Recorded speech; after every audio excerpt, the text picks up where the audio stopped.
Good morning, students. I hope you are doing well.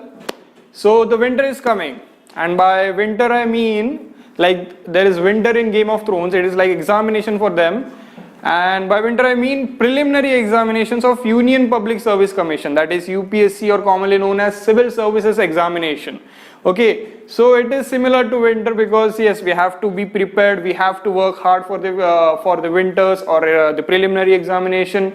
We have to keep our stack ready, we have to keep our like food ready for winters. In the same way, we have to keep our study materials ready. We have to arrange our study materials in a proper manner so that we can crack the winters or crack the UPSC preliminary examination.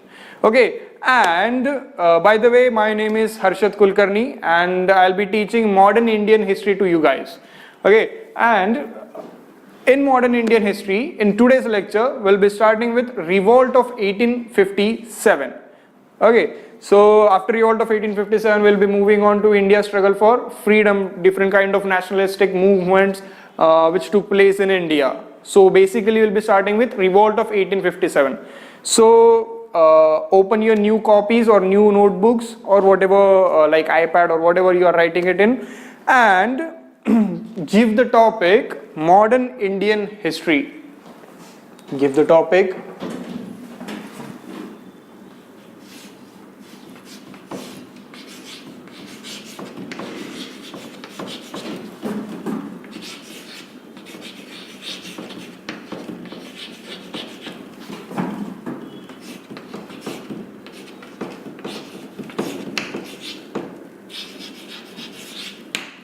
modern Indian history. Okay, so what basically we need to study modern Indian history? So let's write down some references or books which we will require for our preparation for both preliminary and mains examination for modern Indian history. Write down the list of books and references.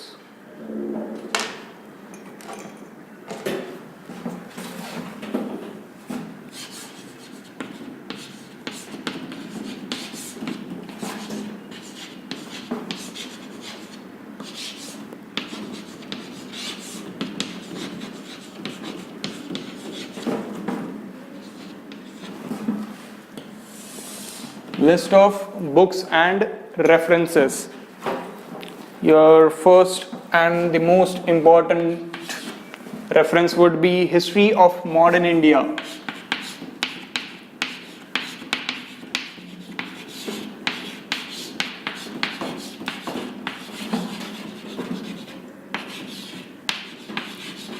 History of Modern India by Bipin Chandra.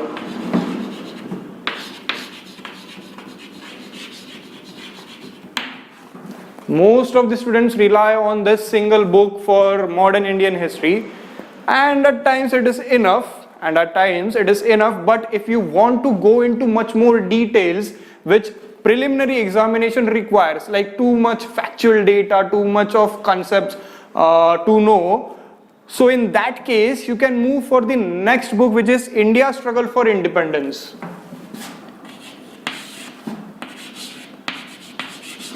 India's Struggle for Independence.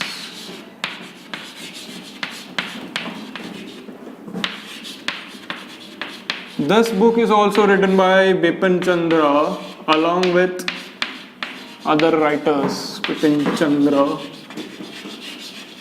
and others. Okay, this book is also written by Bipin Chandra, important book through UPSC point of view. By the way, this book, History of Modern India, is an NCERT also.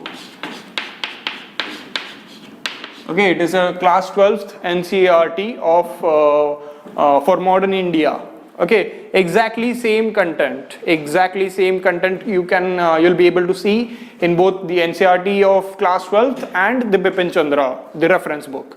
Okay, so these two books, History of Modern India and India's Struggle for Independence by Bipin Chandra, are like references. Okay, those are like novels, not fictional, exactly the factual kind of references, but yes, they are in a story format. They are in a story format. You'll keep on reading, you'll find interest while reading, but it will be difficult for you to make down notes. Okay, it will be difficult for you to jot down important points, because you won't be, at times you won't be able to decipher what exactly point is important, which exactly point is important and which is not.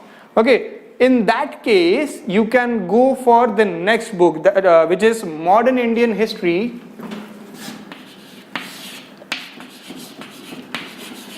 Modern Indian History by B.L. Grover and Alka Mehta.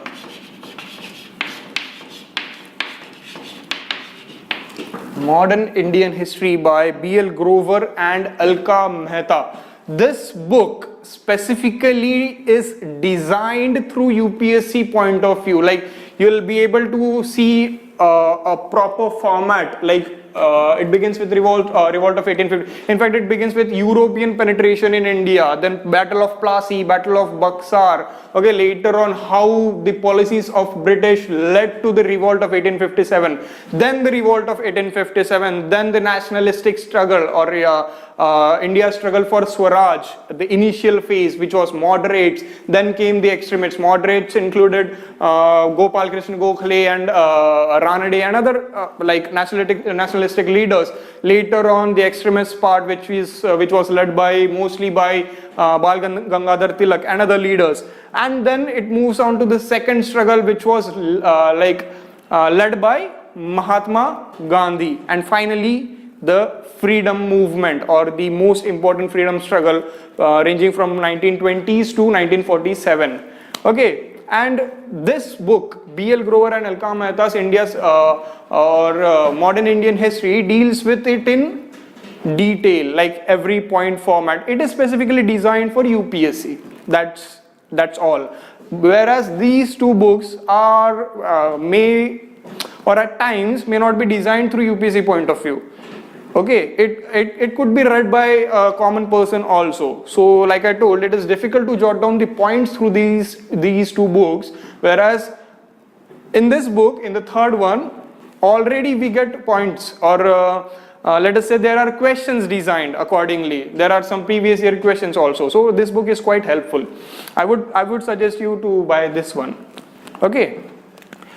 So yeah, this was all about list of books and references for history, or rather modern history. Next, we'll be moving on to type of questions in history mains.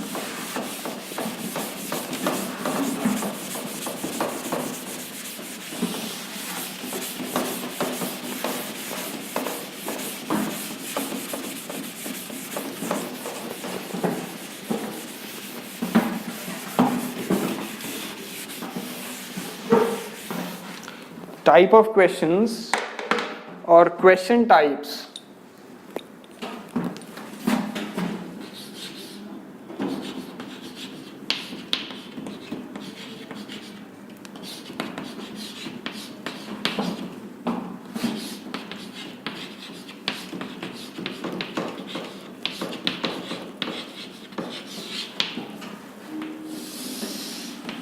Question type for history. Okay, and by history I mean history, not modern history, not medieval, not ancient history, general history. Okay, entirety of history. Okay, fine. So what exactly are question types? How exactly the questions are designed? There are two types of question. Like broadly, if we can divide the question paper types, or not the question paper, the question type, it can be broadly divided into two types. First is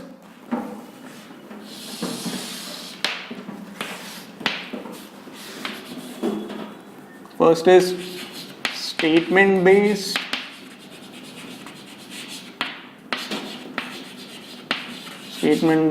questions,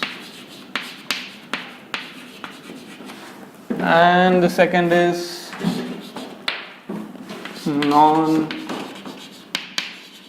Statement based questions.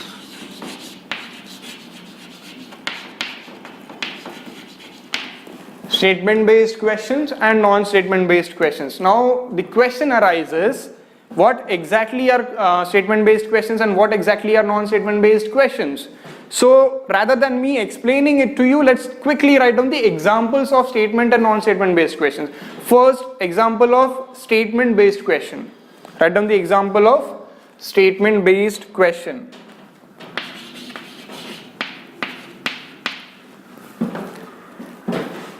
Open the double inverted commas, double quote. Development of railways in India was an instance of private investment. Development of railways in India was an instance of private investment on public risk. Private investment on public risk. Full stop. Close the double quotation. And continue writing. Examine this statement by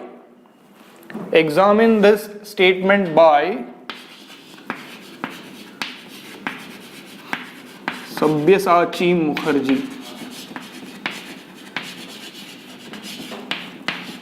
Examine this statement by Sabyasachi Mukherjee. Okay, what is the statement? Development of, I'm not going to tell you the answer now. This is just an example, by the way, how the statement based question looks. Open the double quote. Development of railways in India was an instance of private investment on public risk. Full stop. Close the double quotation mark. Examine this statement by Sabyasachi Mukherjee. Okay, and let me tell you that almost 80 to 95% of the questions in general studies, mains, history are statement based questions. 80 to 95%. Statement based questions are 80 to 95% of the questions of the entire question paper for history, not general studies 1, specifically for history in general studies 1. Okay, fine. So this kind of question is a statement based question, and you'll get to see a lot of them if you are appearing for UPSC mains examination. Okay. Next is non-statement based questions. So 80 to 95% questions are statement based, so the rest are non-statement based questions. Rest of the questions on history are non-statement based questions. Write down the example of a non-statement based question. How exactly does that look? Justify the fact that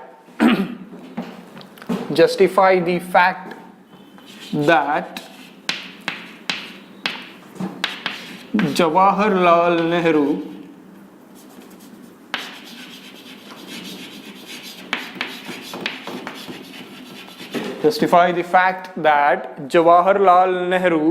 was a great nationalist leader.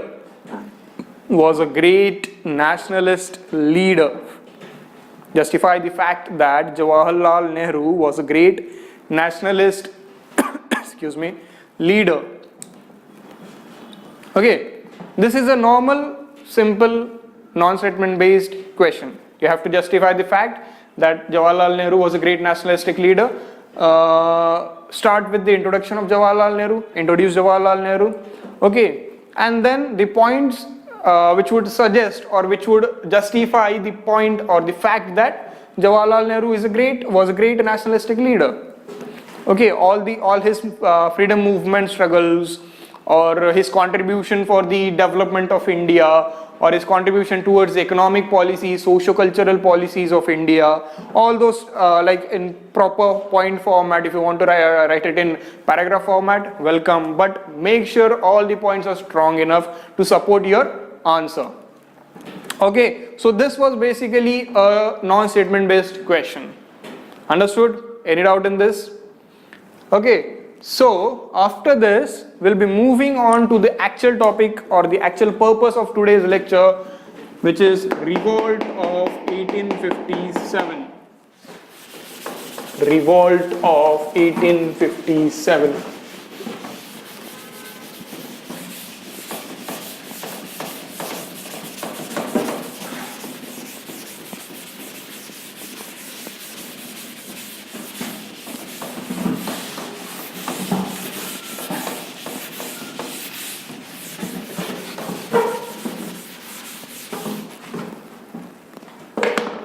Give the topic in your notebook.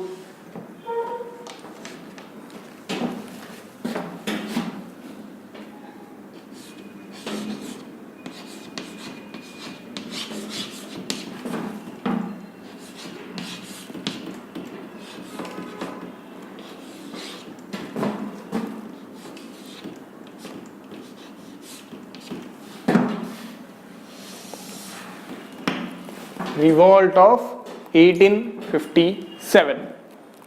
Okay, so let's begin with Revolt of 1857 now. Before understanding or before going or before moving to the Revolt of 1857, let us get to understand the reason behind the revolt. I'm not talking about the causes. I'm talking about the basic reasons for the revolt. Like what exactly led to the revolt? Can anyone tell me? What exactly led to the revolt? Don't give me like rocket science answers, just the basic part. What led to the revolt? It was British. It was British. It was the arrival or the emergence of British in Indian territories which led to 1857 revolt. If not, there were no Britishers in India, there wouldn't have been any revolt. Okay, so the basic principle or the basic reason, very basic reason for the revolt of 1857 is the Britishers or the British or the Britain as a country. Okay, so it is our duty to understand the British first before moving on to the revolt. Like there is an apple and people are protesting against that apple. Okay, so should we directly go to the people and ask them why they are protesting? No, we should first go to the apple and get to understand the apple, get to know the properties of the apple, the reason why it exists. Okay, reason why it is in a specific surrounding, in a specific area. Okay, and then it will be easier for us to understand the people's protest against that apple. Getting my point? Are we on the same page?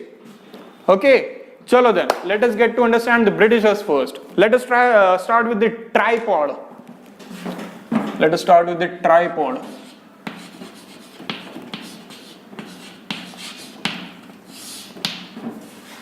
Tripod of British administration. Tripod of British administration. This is a tripod of British administration.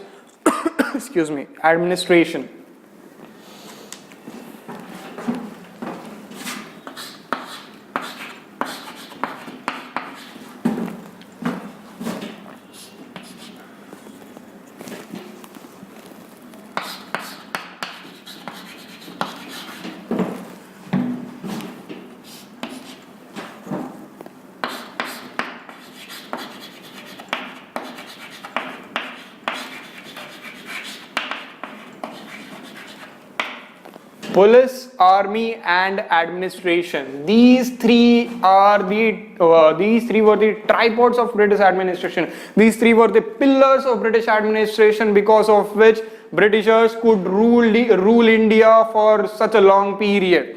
Okay, on the basis of police, army, and administration and the policies created by police, army, and administration, the Britishers could rule India. Not easily though, but yes, they could rule India for such a long period, for such a long time. Okay, so we should be able to understand or we should be knowing about police, army, and administration of British. What exactly was their purpose? What exactly were their activities in India? Okay, so let us start with police first. Let us start with police. What was the function of police? Okay, what is the function of police in India currently, in present situation, in 2018 now? What is the purpose of police in India? Exactly, to maintain law and order. It is to maintain law and order. In the same way, the work or the duty of the policeman or the British policeman during when Britishers used to rule India was to maintain law and order. Simple, nothing more than that. Okay, it was to maintain law and order.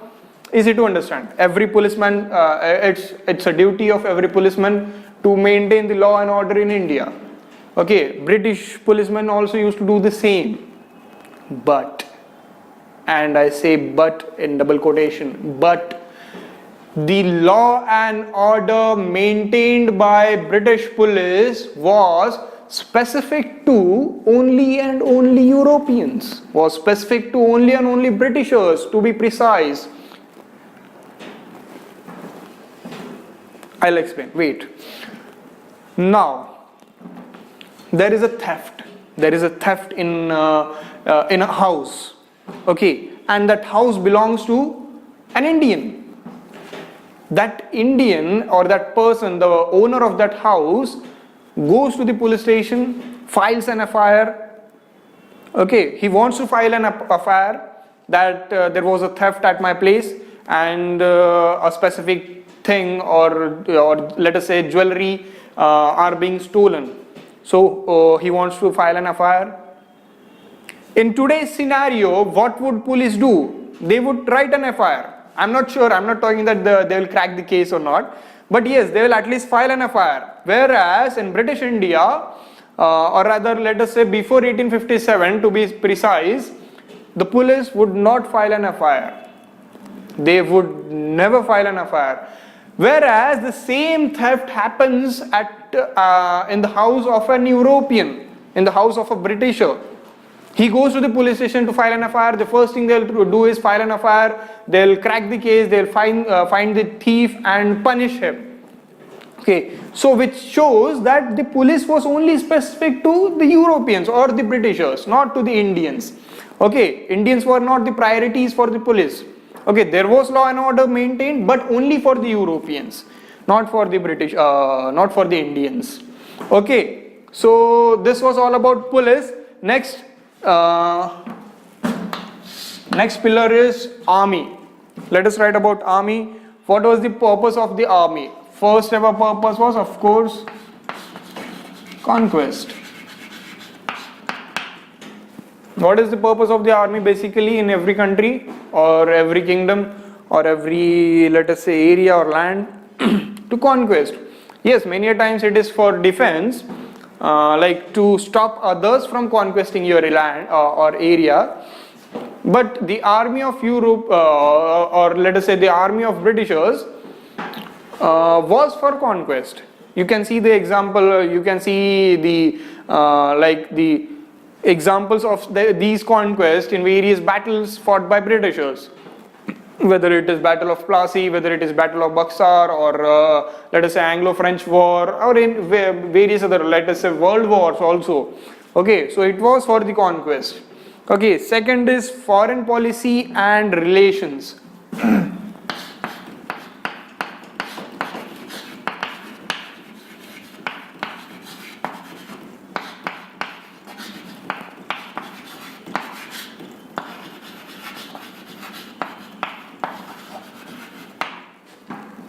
Foreign policy and relations, to maintain foreign policy and relations. So army was that pillar which used to maintain the foreign policy or the relation with the other neighboring countries or neighboring kingdoms or neighboring powers, superpowers or whatever. Okay, so it was the job of the British army to do that, to maintain the foreign policies or to maintain the foreign relationships. Okay, and this could be seen, or let us say the conquest, the foreign policy and relations could be seen in World Wars 1 and 2. In World Wars 1 and 2. Okay, so this was all about army. Okay, this was the function of the army in British India. Okay, fine. Next is administration. What is the main purpose of administration? Let us say you people have cracked the UPSC examination, and let us say you got into IAS, Indian Administrative Service. Okay, so you'll be in the field of administration for India. Okay, and what is the most important pillar for administration? It is collection of revenues and taxes. It is collection of revenues and taxes. In the same way, the administration during British India also was involved in collection of revenues and taxes. Okay, maybe at times in India currently we have fair administration or fair revenue collection or fair tax collection. Maybe, I'm not talking yes, we have it.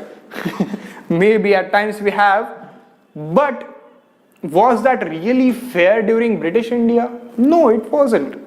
Britishers came to India to earn profit. Okay, it was like a multinational company. East India Company or British East India Company was just like Tata or Reliance. Okay, it came to India to do trade. Initially, it came to India to do trade. Okay, so their purpose was earning money, earning profits.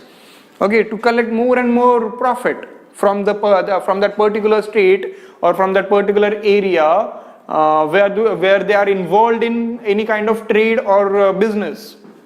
Okay, their purpose was tax. Their purpose was profit. Okay, later on, as they realized and they conquered the parts of India and they started ruling it, their most important source of income became taxes and revenues. Okay, they started earning through taxes and revenues, not only through industries and businesses and trade. Yes, they started earning through taxes from a petty farmer, from a petty peasant to a king or an emperor or a prince. Okay, they used to collect taxes, they used to collect lagan. Yes, that's the word. There comes the word lagan. Okay, and these all the collection of taxes and revenue was managed or organized or let us say considered by the one pillar of British tripod, that is administration. So let us write down the first point: collection of revenues and taxes. Collection of revenue and taxes. That's right. Okay, so this was administration. Yes, next important function of administrative branch was planning the economic development. Planning the economic development. Planning the economic development. Okay, this was another important feature or the responsibility of the administrative branch of Britishers. Planning the economic development so that the country would develop, so that the country would grow. Was that really? No. They didn't care about country. Okay, they didn't care about India as a nation. Planning an economic development for the Britishers, not for the Indians. Planning an economic development for the East India Company or the British East India Company, not for the let us say India or India as a nation or India as a whole, not for the peasants, not for the farmers, not for the industrialists, not for the kings and kingdoms and princes, etc. Only and only for British East India Company. Let us say there is a company called as Tata, or let us say there is a company called as Tata Consultancy Services, to be more specific or to be more precise. Okay, it employs a lot of people, mostly in software, dealing with software and consultancy things. it employs them, it gives them the salary. Okay, they give Tata Consultancy gives them a fair amount of salary according to their works and according to their like capabilities and according to their knowledge. Okay, they pay them. Okay, in return they are planning economic development for their own company, because those employees are working for Tata Consultancy services. So it is an economic development for their own company. Okay, it is an economic development for Tata Consultancy services. But they are also providing their employees the salary. Okay, they are also giving the employees the salary in return for the work which is done. So it is economic development for the employees as well. It is the economic development for all the employees of Tata Consultancy services. They are getting salaries for their work done. Okay. Here comes the very big loophole in British East India Company. It is exactly similar to Tata, or rather Tata Consultancy services. It used to hire employees, not exactly hire. Yes, they used to work, people used to work under East India Company. Okay. They used to take the labor from the people, from the laborers, but they would not give anything in return. Or if at all they are giving anything in return, it would be too less. It would be too less for them to manage their expenses. Okay, it would be quite less for them to manage their expenses. They would like the areas or the cities or the states would go into famines. They would starve to death. They wouldn't have at times anything to eat because they used to get very less in return for their labor. Are you getting my point? Okay, so this was the main like feature of administrative pillar of British administration. Understood? So this was an important flow chart. I hope you people are drawing it along with me. Okay, I forgot to write one point here: law and order and protection for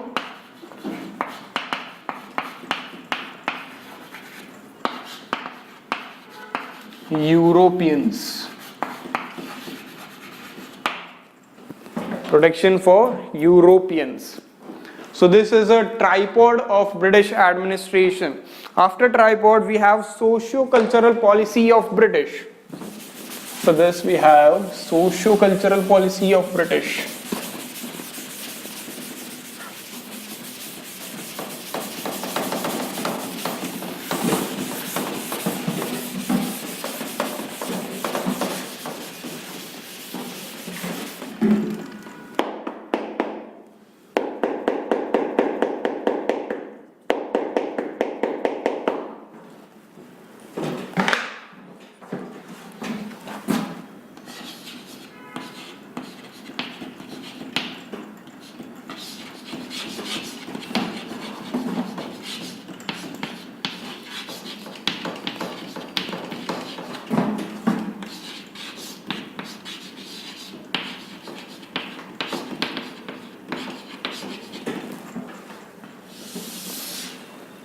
Socio-cultural policies of British. So socio-cultural policies of British also we are gonna be writing in flowchart format. Everything here is in flowchart format, by the way, so that it is easy to remember, easy to write for you guys in your notebooks, and whenever you are revising later on, all you need to do is just go through the flowcharts point by point, and you will be able to get the entire idea of what is written. You need not have to write big paragraphs, you need not have to write big points. Those tedious, it is anyways a tedious job to do. Like I'm giving you lengthy points or lengthy paragraphs to write. Yes, at times we would require to do that also, because there wouldn't be any other option.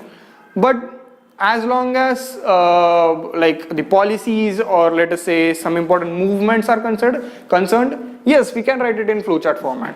Okay, and I'll try to convert everything into flowcharts, but I won't guarantee I won't be able to guarantee you about anything. Okay, so socio-cultural policy of British. First is introducing rationality and scientific temper.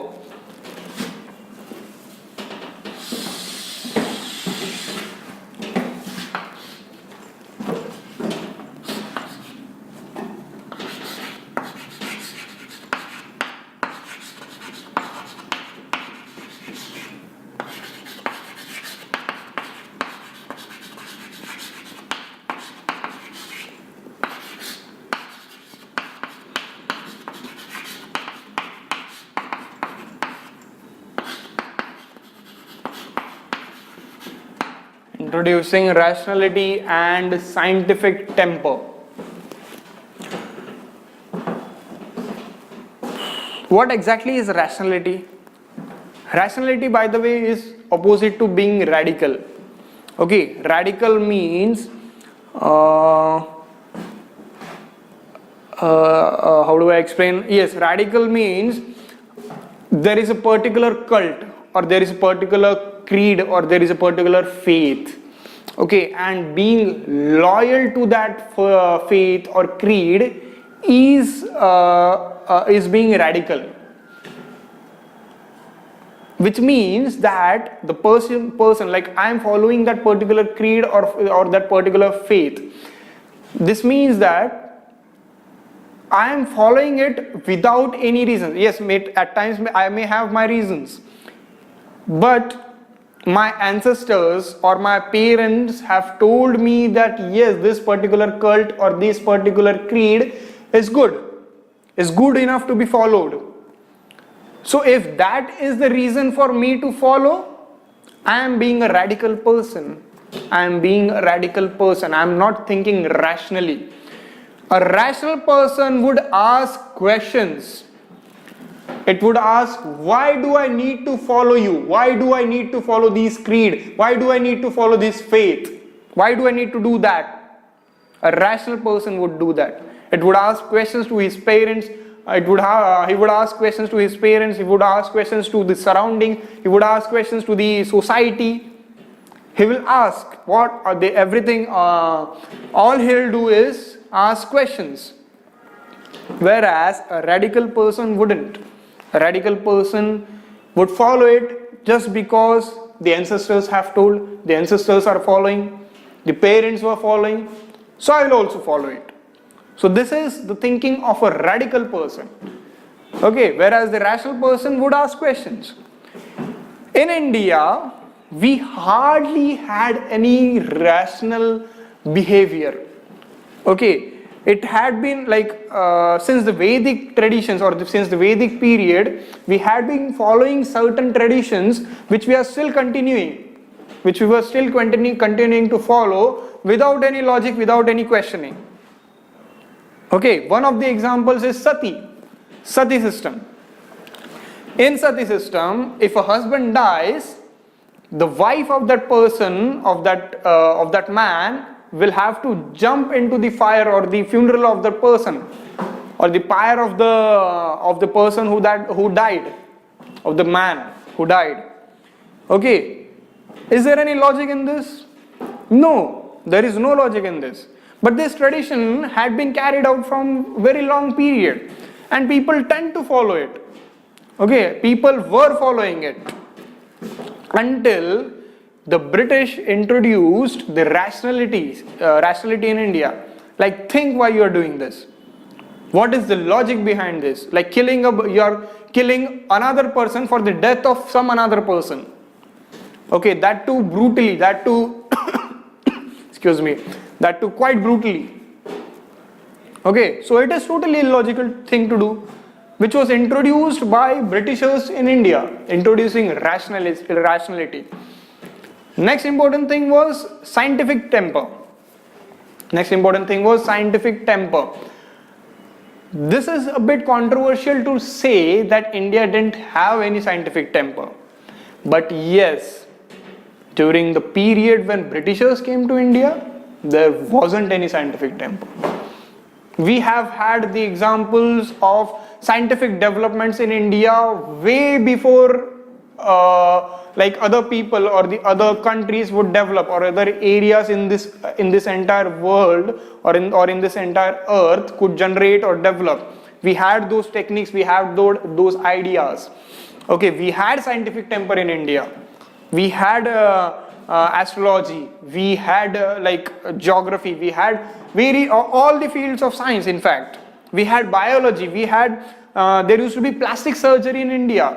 Like Sushruta is the greatest example of that. Sushruta wrote a book in which he wrote about various techniques to do operations or surgeries or plastic surgeries. Okay, we had scientific temper in India, but the time when Britishers came to India, there was hardly any scientific temper left. People were totally like following, were into black magic most of the time. Okay, astrology got converted into astronomy. Okay, there was no following of astrology, whereas there was following of astronomy. Astronomy is nothing but the kundli and those stuffs like ग्रह की दशा की क्या कहते हैं मंगल और वो फलाना ठिकाना वो होता है ना साहब, तो that is astronomy. Okay, so people used to check time before leaving their houses for the auspicious period to leave home. Okay, understood. So there was not any scientific temper left in India anymore, which was introduced by Britishers in India.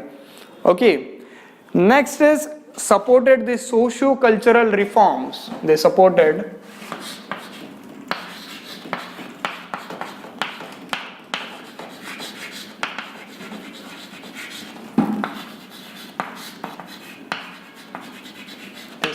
the socio-cultural reforms. The very first reformer in India, socio-cultural reformer in India, was Raja Ram Mohan Roy.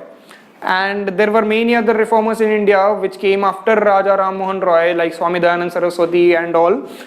So what Britishers used to do is, Britishers used to like encourage such kind of people for socio-cultural reforms in India.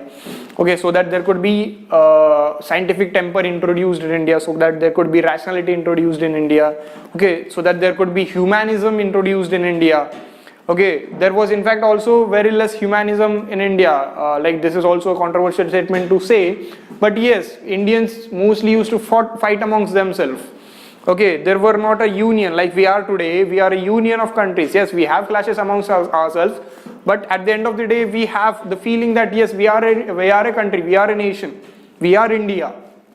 Okay, this feeling was not there at that particular period because there was no India. There wasn't a country. The entire country was divided into small princes, and it was ruled by the local rulers. Okay, and there used to be constant tussle between them. There used to be constant wars between them. Okay, so there was hardly any humanism left in the people. People always were on the wars, which was introduced by Britishers through various socio-cultural reformers like Raja Ram Mohan Roy and Swami Dayanand Saraswati, etc. Okay, so they also supported the socio-cultural reforms. Third is passed crucial acts like prevention of sati, widow remarriage, and age of consent.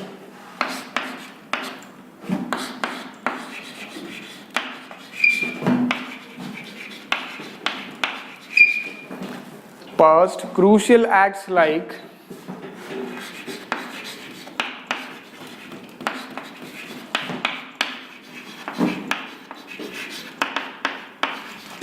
prevention of sati,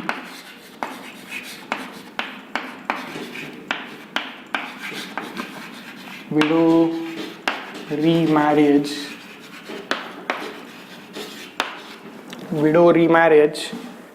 and the age of consent.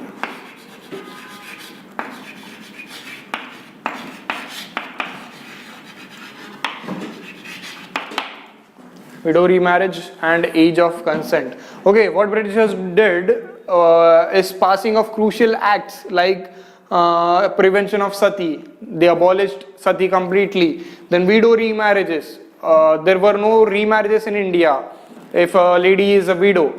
Okay, if not, if they were not thrown into sati, they were not even allowed to remarry also.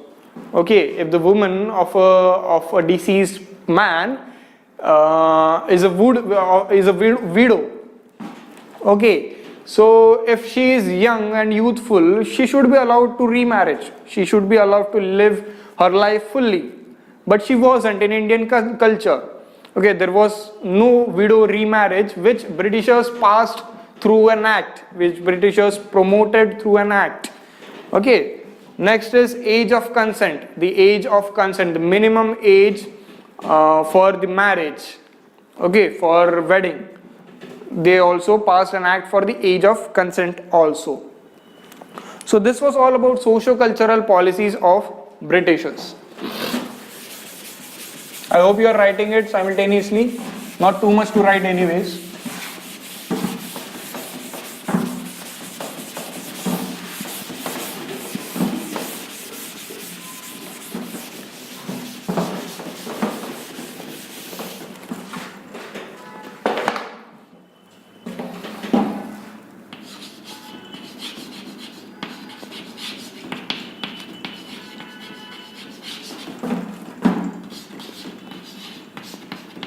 Next is educational policies.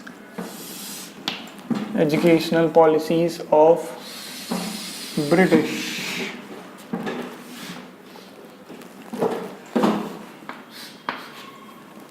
Educational policies of British. First is set up colleges, madrasas and Sanskrit gurukuls. They set up colleges, madrasas and Sanskrit gurukuls.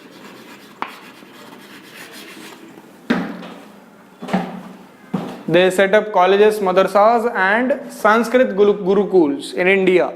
Okay, to promote education in India, the value of education in India. Through colleges and in universities, they promoted scientific temper in India. Okay, they used to teach subjects such as science, whereas in Sanskrit gurukuls and madrasas, in Sanskrit gurukuls there was mostly the study of Vedas. Okay, and madrasas there was the study of Quran. Okay, which never led to the generation or the development of scientific temper in the students or the kids. Okay, or the children. Whereas the colleges and the universities set up by the Britishers generated or developed scientific temper in the people because of the subjects such as science, maths and social sciences, etc. Okay, understood. Next is introduced English education system. That this is what I was talking about exactly when I said they set up colleges and universities. They introduced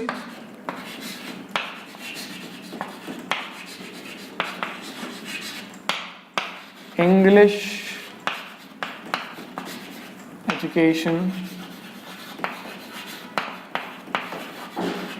system. They introduced English education system.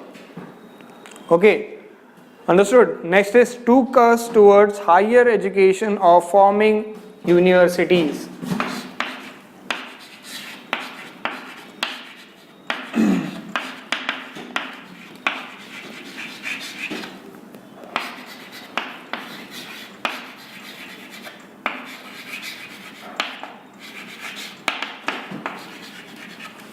Higher education by forming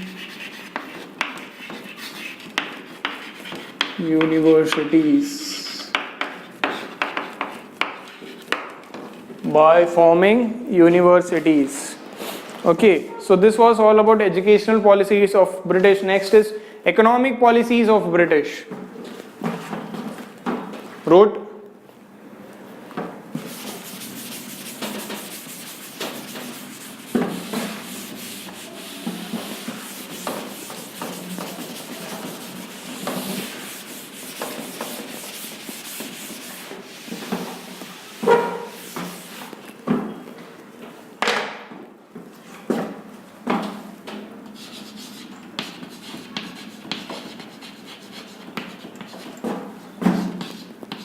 economic policies of British.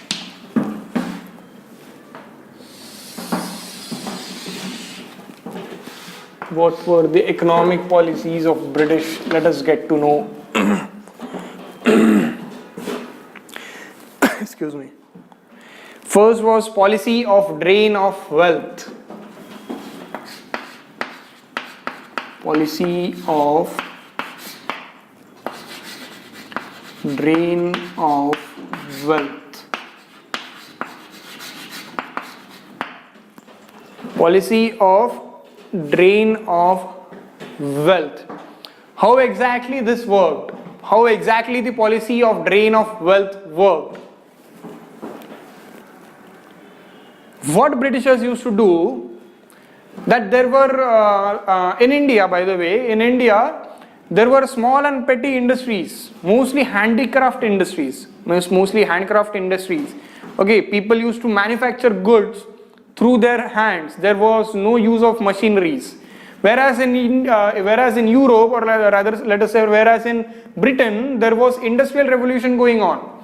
There was like discoveries and inventions of various different kinds of machineries, okay, various kinds of equipments which could reduce human effort, which could reduce human labor to manufacture the particular thing, okay, which thing exactly was manufactured in India by hands, handcrafted things.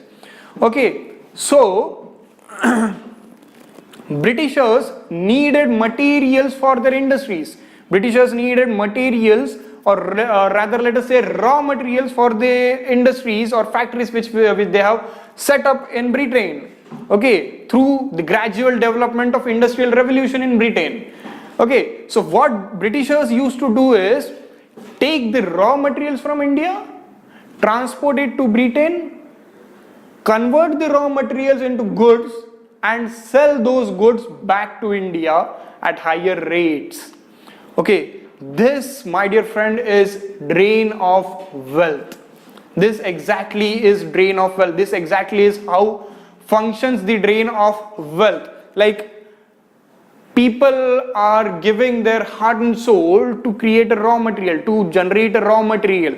Okay, let us say cotton. Cotton used to be developed in India, like there used to be cotton crops, farming or agriculture for cotton. What Britishers used to do is purchase those cotton at very low rates, transport that to Britain, transport it to England, and then convert that cotton into clothes.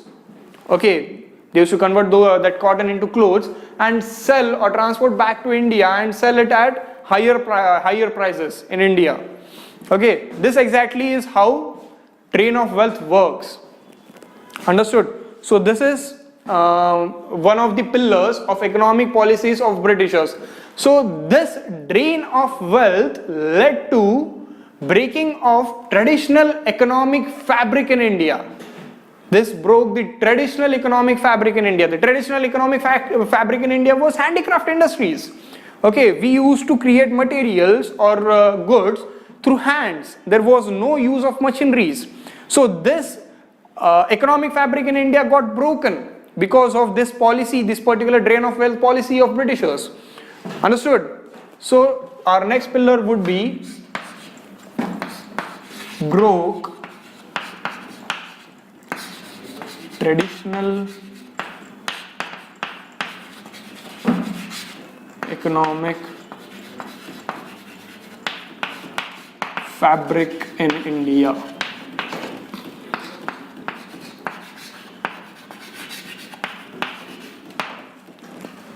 Broke traditional economic fabric in India. Okay, understood. Next is development of communication. Next important economic policy which in fact helped Indians also was development of communication.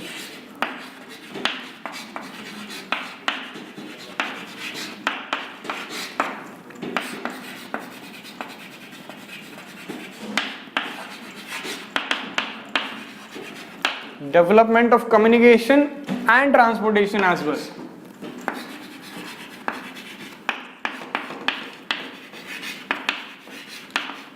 Development of communication and transportation as well. Development of communication was done through various postal services, and transportation of course by making roads. Okay, in fact introduction of railways in India was a very remarkable let us say landmark in India for the development of transportation. Okay, so this was all about economic policies of British in India. Understood? Basically what I feel is we have very well understood Britishers now. You remember Apple? Okay, people were in protest of the Apple. Here was the apple, here were the people. People were in protest of the apple. This protects, the people in protest is our revolt of 1857. And this apple is the Britishers. So like I told, we need to understand apple first. Before understanding the protest, the reason for the protest, we need to understand the apple first. Now what we have done is we have understood the apple. We know various policies of Britishers, how they ruled India for such a long period, how they could sustain in India for such a long period. Okay, we are done with that. We have understood them. We have understood the apple, in short. Now we'll be moving forward to understand the people or the protest of the people against the apple. In fact, we are gonna be understanding the revolt of 1857. Why the people revolted against the Britishers, why the people protested against the Britishers. Okay, we are gonna be understanding that now. Okay, so open a fresh page, give the topic revolt of 1857, and under revolt of 1857 write down the causes for the revolt. Let's move on to the causes of 1857 revolt. We have understood the British now, the people who ruled India for such a long period. Now, the first ever revolt in India, the first ever freedom struggle in India, which was revolt of 1857, not the first ever, but the first and the largest ever revolt in India. It was revolt of 1857. Okay, so before moving on to the revolt, like what exactly happened, what were the incidences, who was Rani Lakshmibai, who was Nana Sahib Peshwa, okay, who was Bahadur Shah. Okay, before moving on to that, what they did, how they contributed towards the revolt, what exactly was Sepoy Mutiny, what was annexation of Awadh. So these all terms must be new for you right now. Okay, we'll be moving on to that. Before what exactly happened in the revolt, let us understand the causes for the revolt. Let us understand what led, what imbibed in the minds of the people of India that they thought of revolting against the British Empire, the very powerful British Empire. British Empire was not a weak empire at all. Okay, in fact, it was the most powerful empire of that time. Okay, it was much more powerful than Mughals also. Okay, much more powerful than Mughals. Okay, so before moving on to understand why people how people revolted, let us understand why people revolted. Okay, let us go into the why before going on to the how. Okay, so why people revolted? What were the causes of revolt? Let us understand the economic causes first. Economic causes of 1857 revolt. Let us first understand the economic causes of 1857 revolt. Same way, draw the flow chart.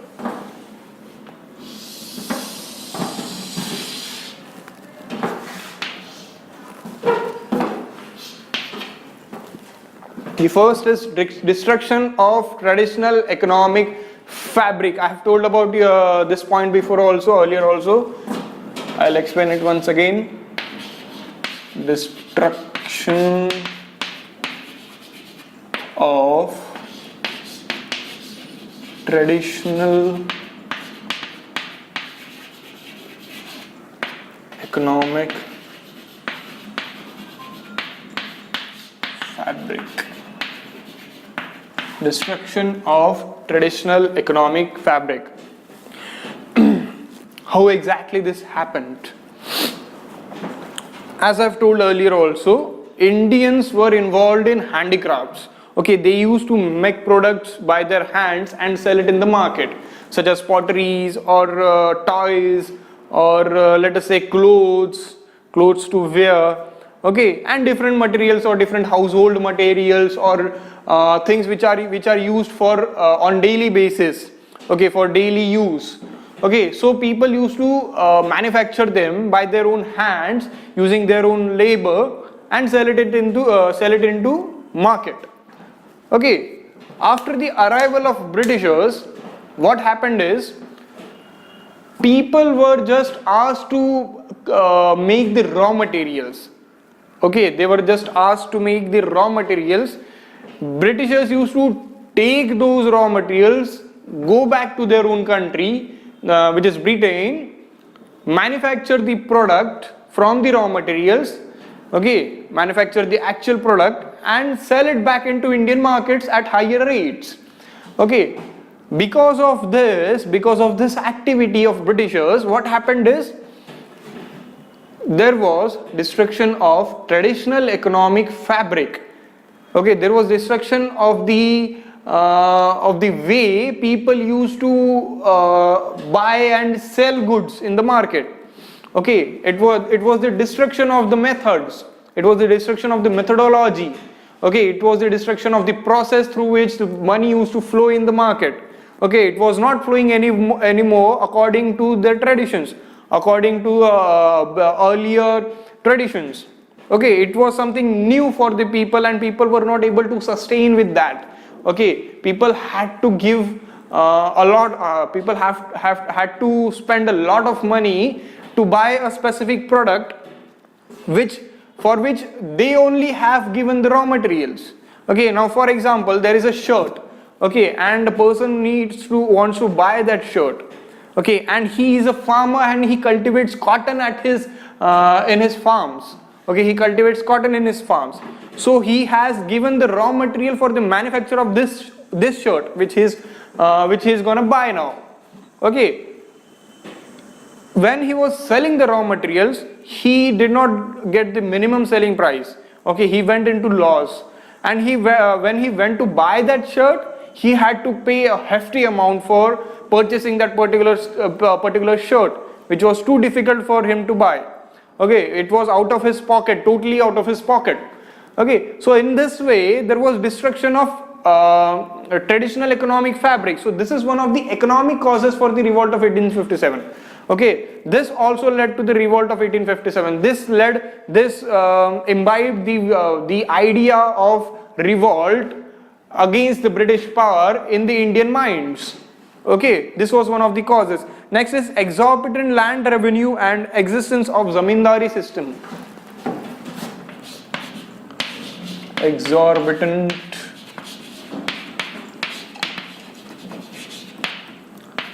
land revenue and existence of zamindari system.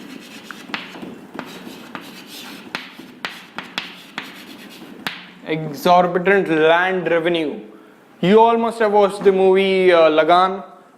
What exactly happened in Lagan?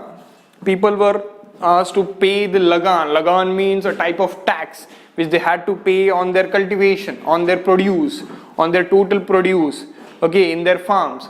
So for that cultivation, for that agricultural produce, they had to pay a Lagan. A Lagan sometimes in currency, sometimes through food grains. Like if total cultivation of a particular person is 100 kgs, okay, 100 kgs of rice, let us consider 100 kgs of rice. So out of that 100 kgs, some part will go to the British government, not some part, many times a lot of part will go to the British government as Lagan or as tax. Okay, so it was exorbitant land revenue. There were no rules and regulations for that. A local British official will decide how much Lagan to put or how much tax to be put in on the farmers. Okay, and India was farming land. Most of the population were engaged in farming. Okay, which is why we say it as Krishi Pradhan Desh.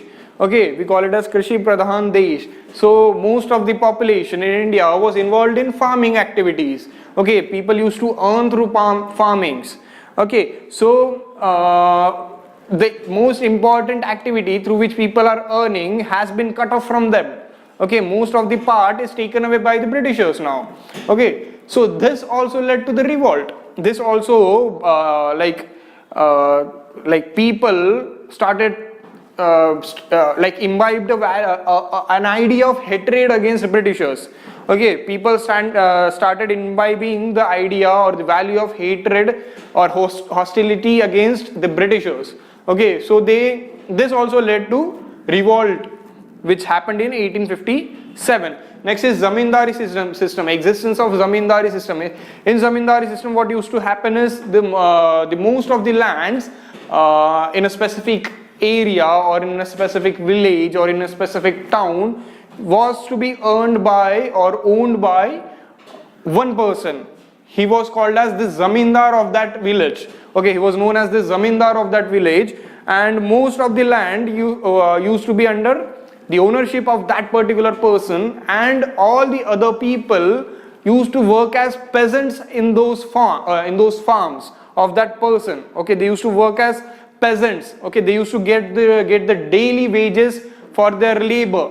Okay, so existence of zamindari system also like stunted the growth of peasants and farmers towards economic growth.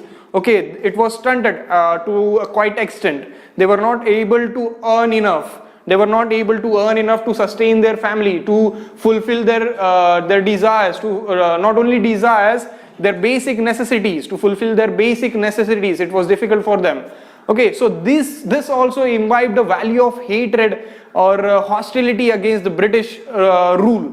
Okay, or the British government or the East India Company. Okay, and ultimately this also led to the revolt, which happened in the year 1857. You getting my point? Okay, so the third pillar is loss of lands to money lenders and merchants. Loss of lands to money lenders and merchants. Okay, so like I told, there was existence of zamindari system. Now through zamindari system, what used to happen, the peasants used to work on the farms of zamindars. Okay, the people who used to earn a lot of lands or farms in a particular village or in a particular town. Okay, now if a person desires to own his own land, okay, for that he'll have to loan the money. Okay, he'll have to loan the money from any kind of money lender, from any kind of merchants. Okay, and for example, there used to be lalas. Okay, there used to be lalas in a village. Okay, through those lalas used to lend money to the farmers, lend money to the peasants, petty peasants. Okay, and these peasants used to take money from them, buy the farms, start doing farming. Okay, they used to start the agricultural works. Okay, after a certain point, if that particular farmer or if that particular peasant is not able to repay the loan money taken from the lala or the money lenders, okay, what used to happen is the lalas or the money lenders used to take away their farms from them. Ultimately, this happens now in current situation also. If you take a loan from a bank to buy a car, and if you are not able to pay the EMIs to the bank, what the bank will do is take away your car. Obviously, okay, bank will come and take away your car. The same used to happen with the farmers, with the peasants also, and they were left with nothing now. Okay, they were left with nothing, and they were in huge debts. They started getting into huge debts, which led to hunger, which led to famine situations in India. Okay, we are getting to that. We are getting to the famine situations also. Next pillar is occurrence of famines. Occurrence of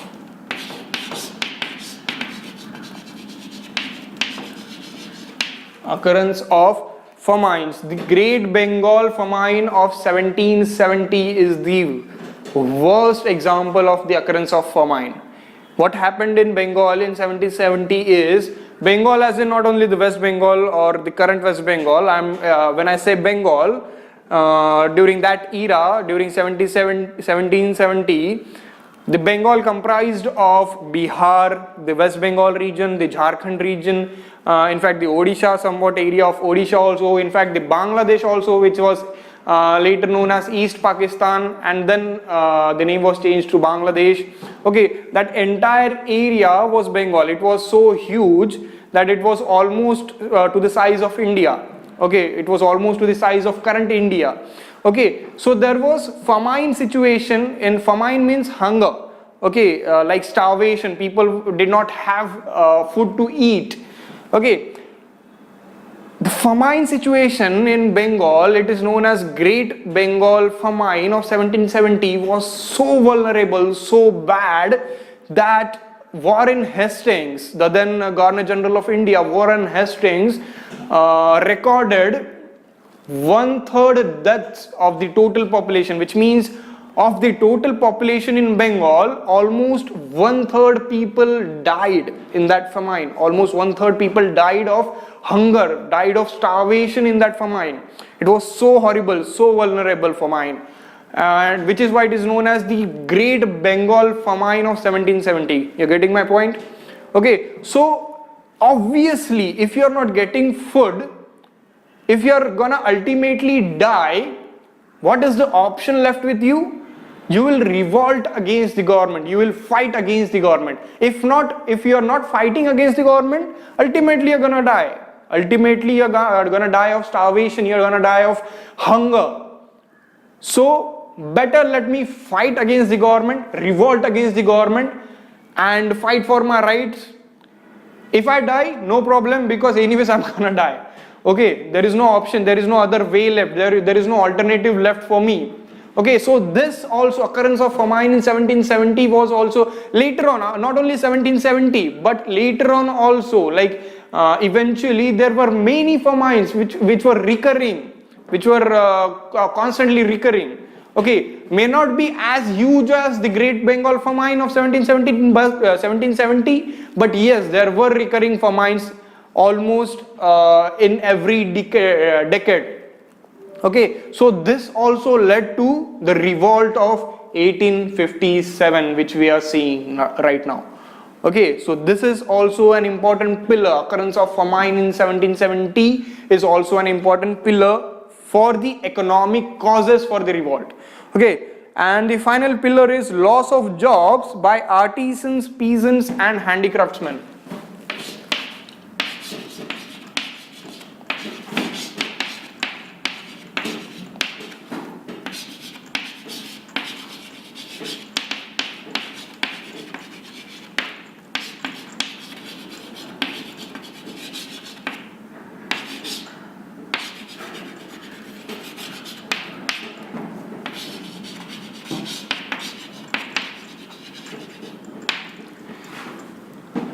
How the jobs were lost by artisans and the handicraftsmen? Like I told, there was destruction of traditional economic fabric. Okay, I've told you earlier also, there was destruction of traditional economic fabric.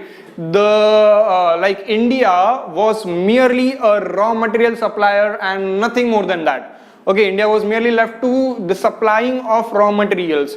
Okay, India was never encouraged to manufacture goods, because we did not have machineries. We didn't have machineries which British had at their own lands.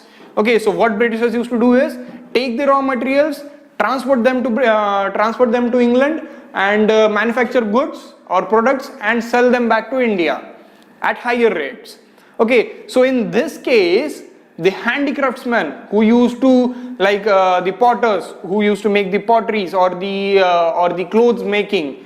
Okay, the people who used to make clothes, okay, manufacture clothes, may it be cotton clothes, woolen clothes, or whatever, jute clothes, or whatever kind of clothes. Okay, they lost their jobs.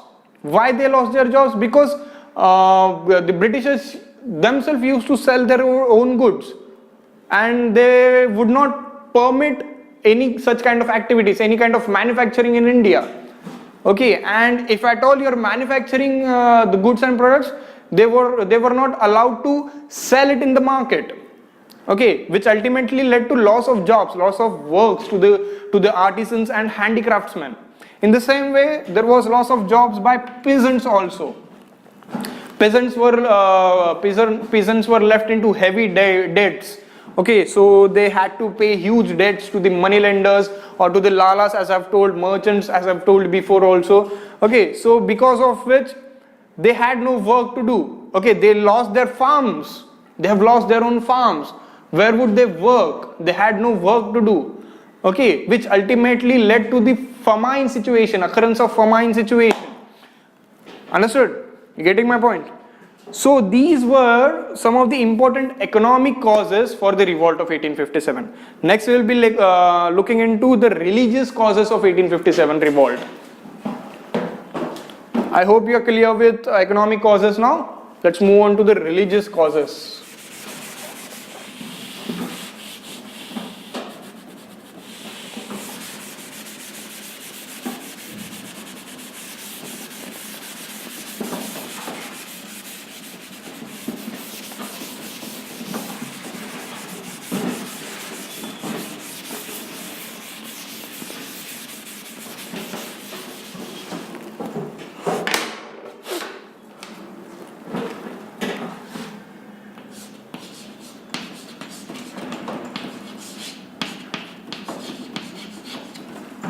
Religious causes of 1857 revolt. First is the so-called interference of British in religious matters.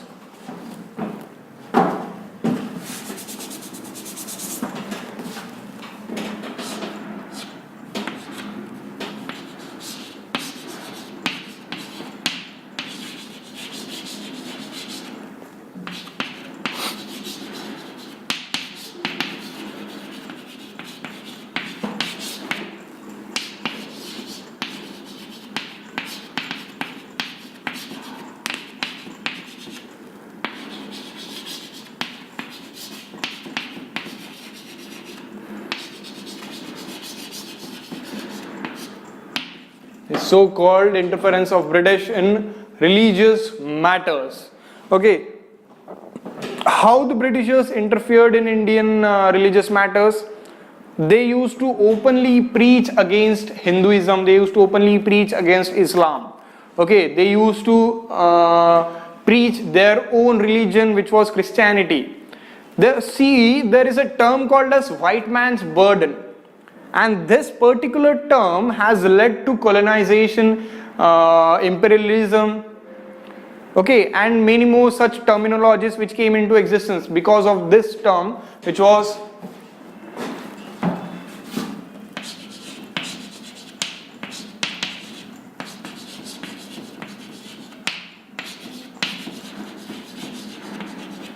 white man's burden. What exactly is white man's burden?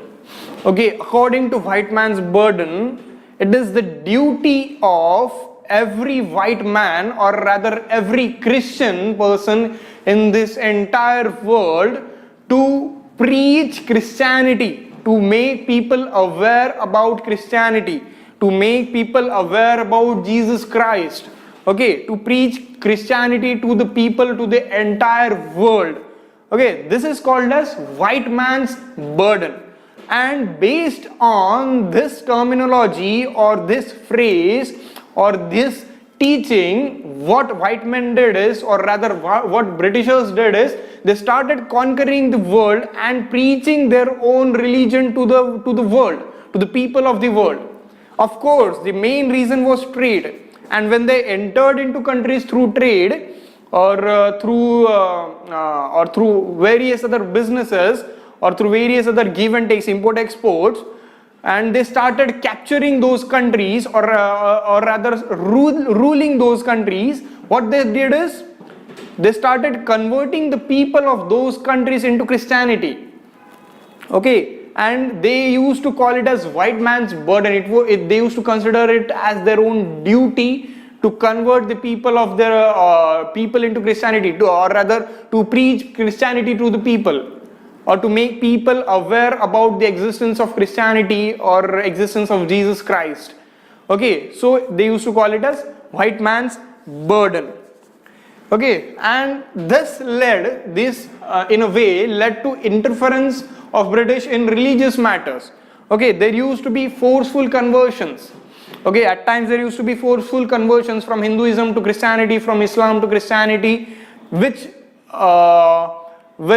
led to imbibing the idea or the value of hatred against British officials or the Christian missionaries in the people.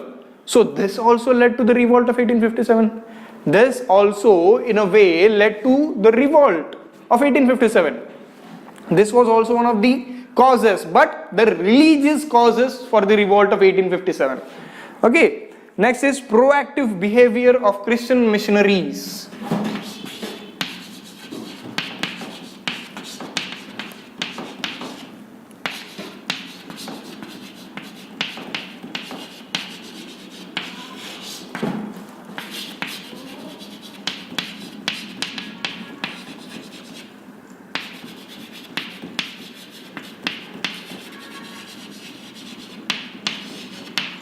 Proactive behavior of Christian missionaries. Okay, what Christian missionaries used to do is they used to forcefully convert the people of India into Christianity at times. Okay, sometimes through giving them anything in written, like things in written, such as if there is a poor person, they will offer them with food, shelter, clothing. Okay, and all the basic necessities like education also, free education also at times, and in return they would ask him or her to convert into Christianity. Okay, they would ask the person to convert his religion into Christianity. Okay, so this exactly was the purpose of Christian missionaries in India. Okay, and if a person is if a person is okay with it, if a person is fine with it, he would convert himself into Christianity. And if a person is too loyal to his own religion and is uncomfortable converting into Christianity, what that person will do? That person will revolt. That person will protest against the British government or the Christian missionaries. So this also led to the revolt of 1857. This also was one of the pillars for the religious causes of revolt of 1857. Next is taxes on temples and mosques.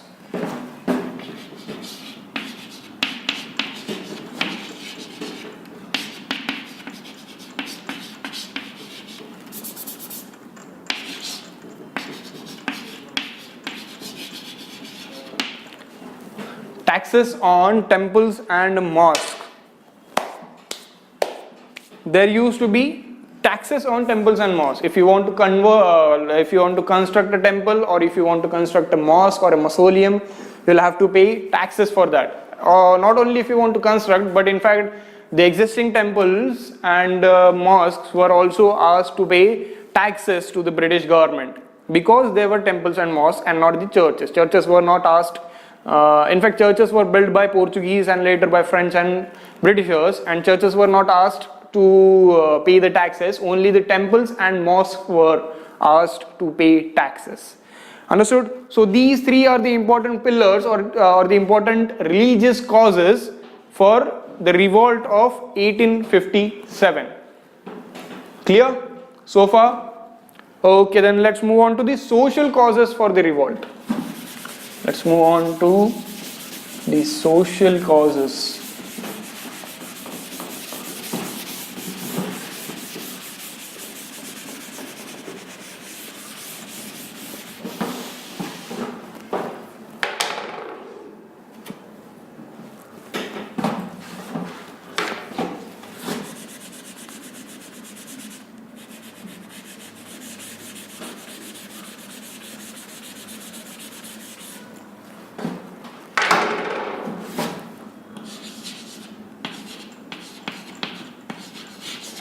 Social causes of 1857 revolt or revolt of 1857. the first point or the first pillar is interference of Britishers in customs and traditions. Same as religious causes. Religious causes, like I've told, like existence of Christian missionaries or interference of Britishers in religious matters, would also be the social cause as well. Okay, because it belongs to the society. Religion is an integral part of society. Okay, so interference of Britishers in customs and traditions.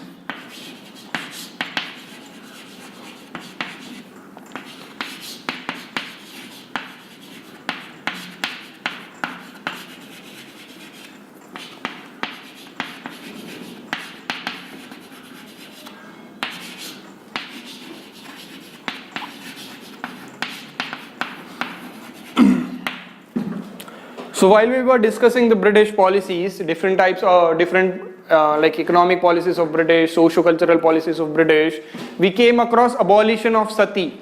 Okay, abolition of sati, age of consent, child remarriage, promotion of child remarriage. Okay, all these activities were undertaken by the Britishers.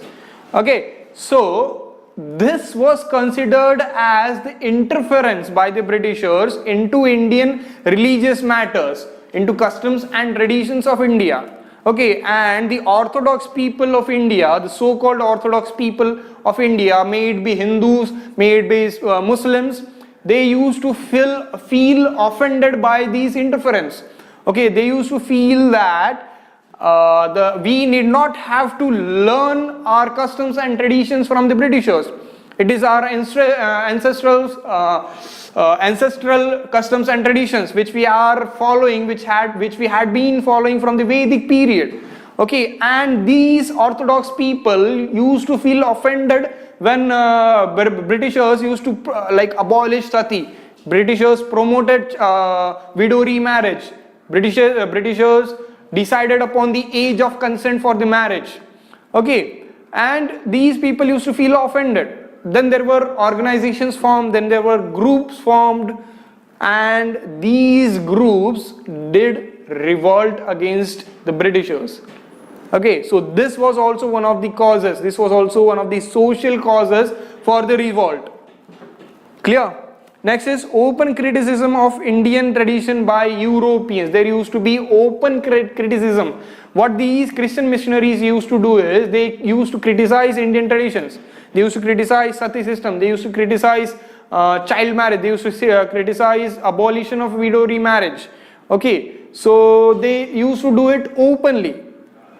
And because of these activities or these acts, what used to happen is the people who belonged to these religions, these particular religions, may it be Hindu, may it be like Islam or Muslim, they used to feel offended, and which led to the revolt of 1857.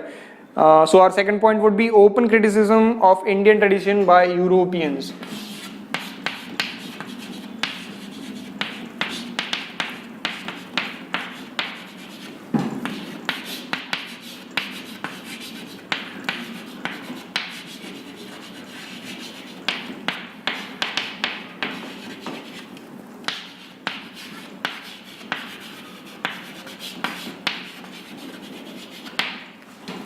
Open criticism of Indian traditions by European. This was also one of the social causes for the revolt of 1857.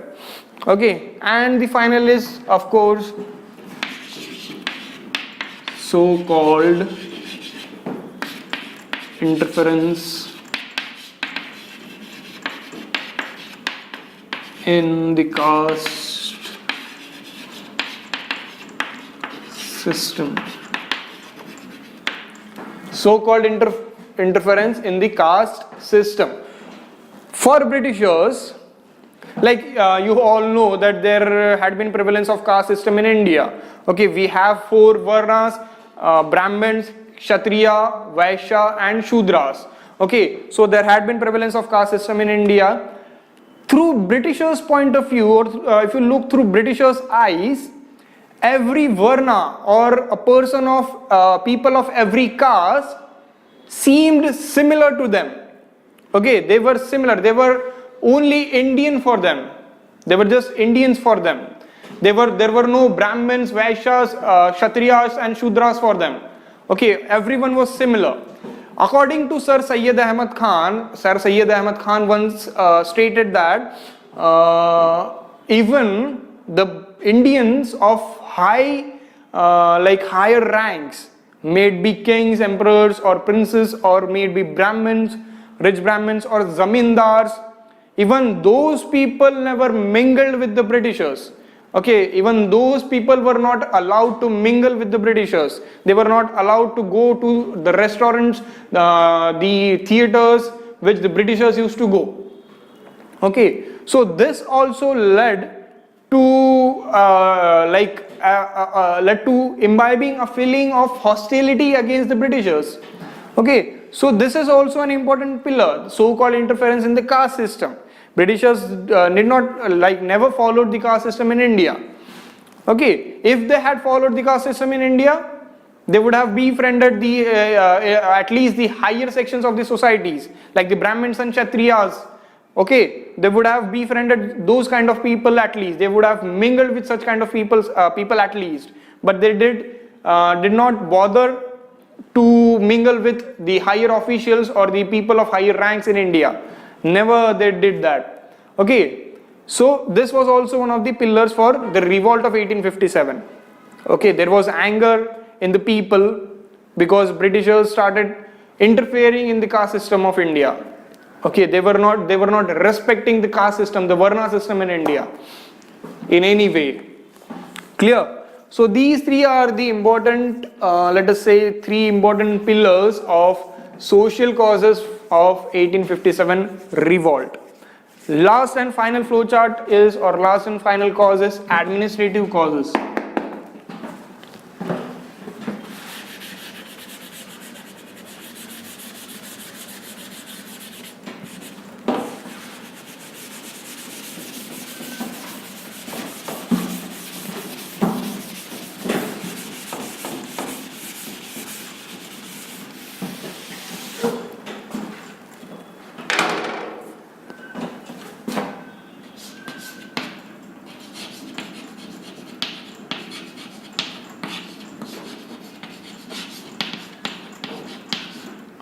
Administrative causes of 1857 revolt. First is exclusion of Indians from higher posts.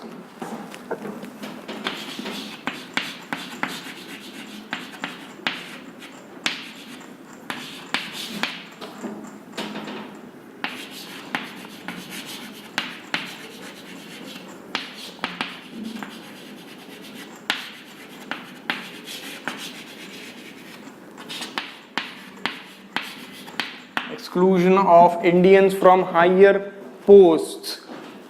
Indians were not allowed to reach the higher posts in British government. Okay, or let us say in any kind of British organization, may it be in British Army, Indians were not given promotions. In the people or two person of same rank, if one is Indian and the another is British, the Britisher would earn more salary than the Indian, even though their ranks are similar. Okay, the Britisher would earn more salary than the Indian soldier. Okay, so this was a type of discrimination Britishers used to follow, and there were of course no promotions for Indians. Okay, they used to get promoted up till a certain mark or up till a certain post, not above that. Okay, so this was just about the army.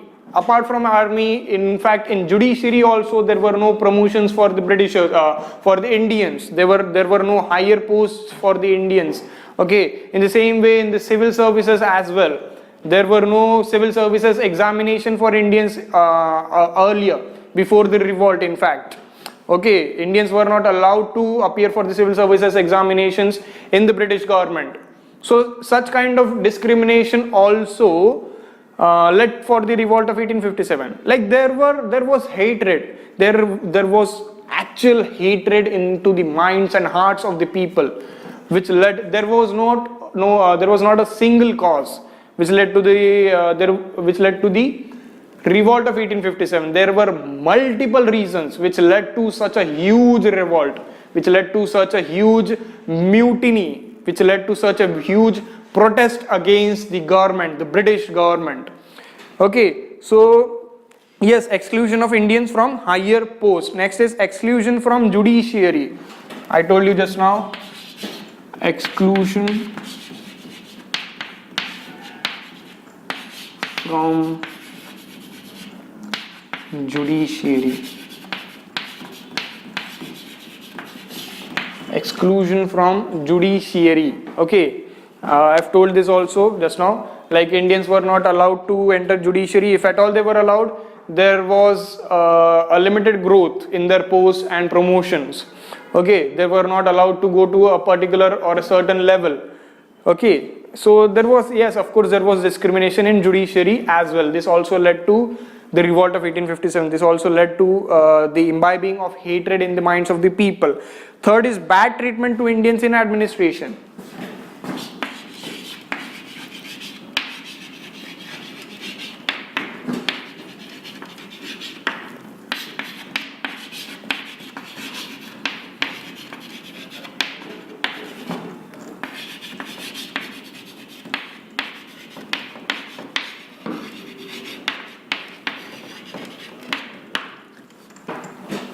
Now let us assume that yes, you people are sitting in a classroom.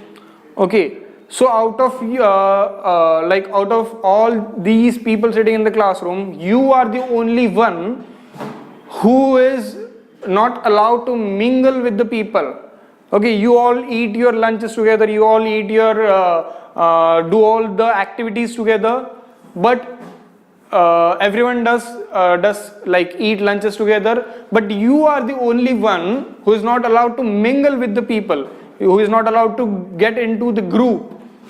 Okay, exactly similar situation was in the administration. All the British officials used to form groups and the Indians were not allowed to enter that groups. In fact, Indians were treated as lowers, okay, as the lower class. Okay, so there was discrimination at that level also. Okay, at official level also. Apart from discrimination in posts and promotions, there was discrimination in like let us say the official level or the office level also. Okay, in such case, what will you do? You will either quit the job or you will fight for equality. Okay, you will fight for equality. Equality is the word. Okay, so there are two options for you. If you are fighting for the equality, that will lead to the revolt. That itself led to the revolt of 1857. Understood? Clear so far? So these are some of the administrative causes of 1857 revolt. Clear? Okay, then let's move on. Before moving further, let us get to understand the political causes as well. These are one of the most important causes for the revolt of 1857. Let us get to know the political causes.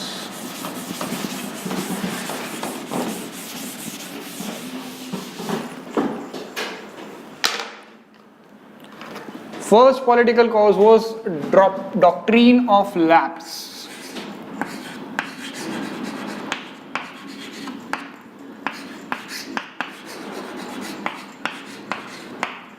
Now, what is doctrine of lapse? According to doctrine of lapse which was introduced by the British government, it was one of the acts of British government. According to that doctrine of lapse, a king who does not have a natural heir as in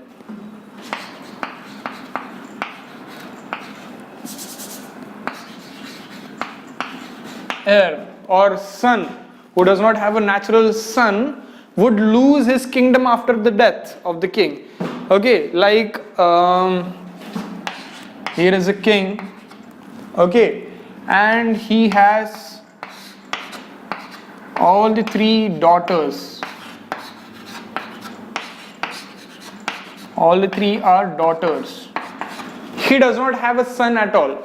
Okay, in that case, after his death, after the king's death, the kingdom or the area which he rules will come under British officials or British government.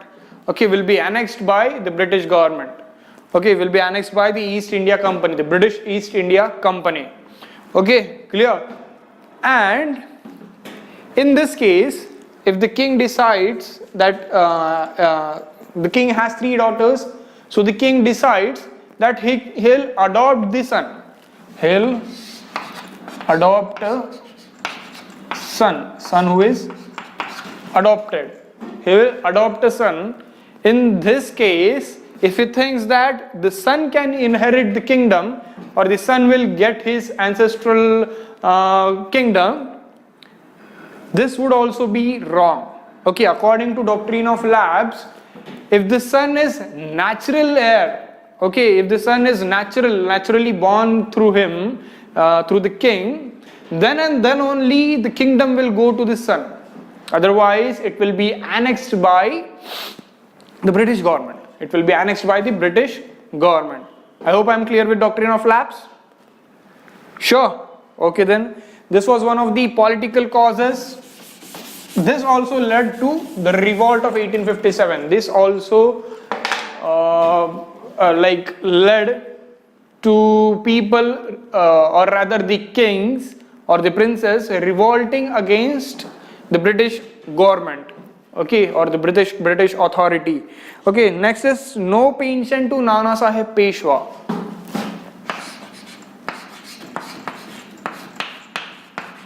No pension to Nana Sahib Peshwa. No pension to Nana Sahib Peshwa. Okay, now who was Nana Sahib Peshwa? Nana Sahib Peshwa was son of Bajirao II.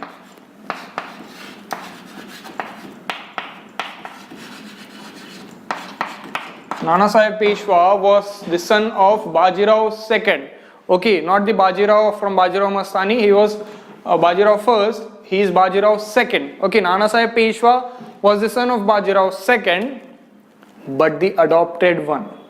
Okay, Nana Sahib Peshwa was not the natural heir. Okay, he was the adopted son of Bajirao II. And as I've told you before, according to doctrine of lapse, Nana Sahib Peshwa was not allowed to get the pension from the British government, and instead he was sent to Kanpur, far away from Pune, which was his family seat. Pune was his family seat. Okay, so in this case, Nana Sahib Peshwa was sent to Nagpur, which is far away from Pune. Okay, so this is one of the reasons why Nana Sahib Peshwa fought against the British authority with the help of Tatya Tope. Okay, with the help of Tatya Tope, he fought against the British authority and contributed in the revolt of 1857.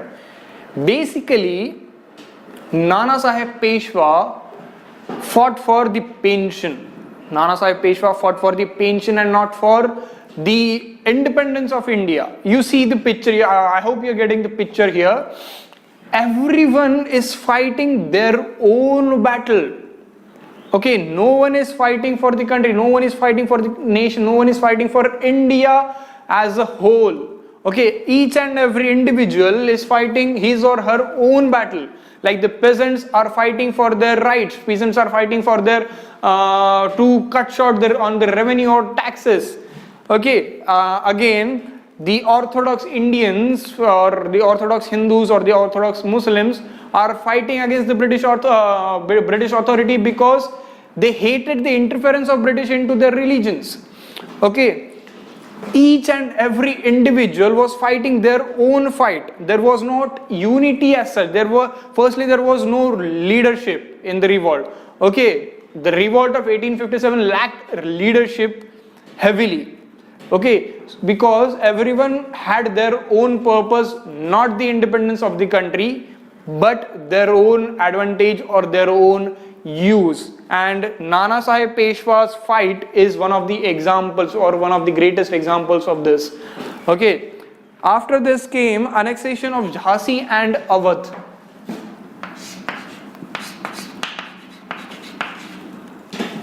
Sorry, I forgot to write the political causes.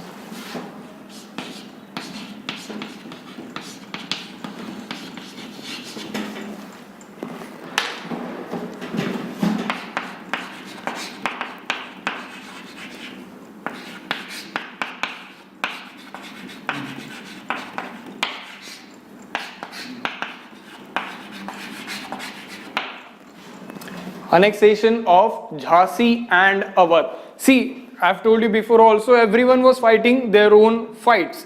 What happened in Jhansi? Rani Lakshmibai or Manikarnika, her son was also the adopted one. Okay, Rani Lakshmibai also had the adopted son, and according to doctrine of lapse, of course, her son would not inherit the ancestral property or the kingdom of his father, who was Rani Lakshmibai's husband. Okay, Rani Lakshmibai's husband's kingdom or the property or the ancestral property would not be inherited by Rani Lakshmibai's son, because the son was adopted one, not the natural heir. Okay, was the adopted son. Okay, in this case, doctrine of lapse was applied and Jhansi was annexed. Jhansi was annexed by the Britishers. Okay, and this annexation of Jhansi led to Rani Lakshmibai fighting against the British officials for the rights of her son. Okay, for the rights of her son, her adopted son, and not for the India. Not at all for Indian independence or freedom of India. See, I've told you before also, everyone had their own reasons, everyone had their own concerns, and which is why they contributed towards the revolt of 1857, and not because they wanted to free India from the clutches of British authority.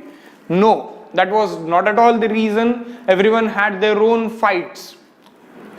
Okay, clear? Next is annexation of Awadh. Okay, in Awadh, there were, in British Army, there were almost 75,000 soldiers who were from Awadh. Okay, in the entire British Army, almost 75,000 soldiers were from Awadh.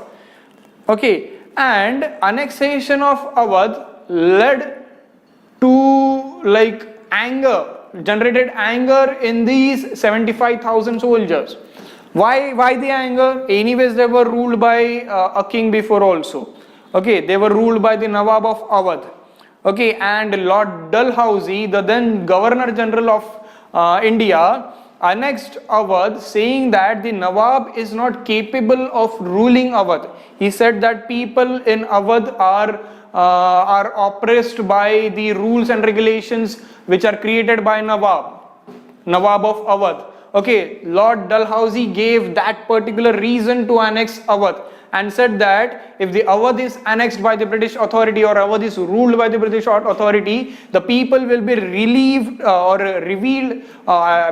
relieved from the Nawab's authority and will lead a much better life. They will have to pay lesser taxes. They'll have all the basic necessities which are required to live a happy life. Okay. So this was promised by Lord Dalhousie to the people of Awadh, and he annexed Awadh. But after the annexation of Awadh, there was in fact no change in the authority. There was in fact no change in the governance. In fact, people had to face much more challenges. People had to face much more problems after annexation of Awadh by the British government. Okay, and the 75,000 soldiers who were deployed in British Army felt had a feeling of treason against them. Okay, they felt that the British government has betrayed them. They had been serving for British government for so many long years, and the British government has betrayed them by capturing their own territory. Okay, British government had captured their own homelands. Okay, now the soldiers are working for the British government and paying taxes to them as well, because their own land is being annexed by the Britishers. Okay, so they are paying taxes to the British government also. Understood? So this also created an anger in the minds and the souls of the those 75,000 soldiers of Awadh.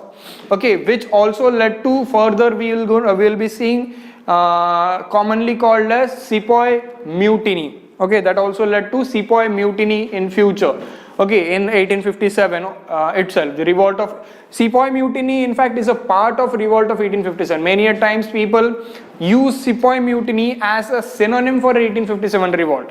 Okay, they use as synonym for 1857 revolt, whereas this is not the case at all. Sepoy Mutiny is just a part of 1857 revolt. Yes, Sepoy Mutiny created an impact much more powerful than any other let us say protest. Okay, any other protest, but Sepoy Mutiny is still the part of 1857 revolt. There were other causes and there were other protests as well apart from Sepoy Mutiny. We have seen that. We have seen annexation of Jhansi, Rani Lakshmibai, who fought for her son's rights. Okay, and Nana Sahib Peshwa, who fought for his pension against the British authority with the help of Tatya Tope. Okay, so this was also one of the causes. Annexation of Jhansi and annexation of Awadh was also one of the causes. In fact, political causes for the revolt of 1857. Excuse me. Last is announcement that Mughals would lose their titles as kings.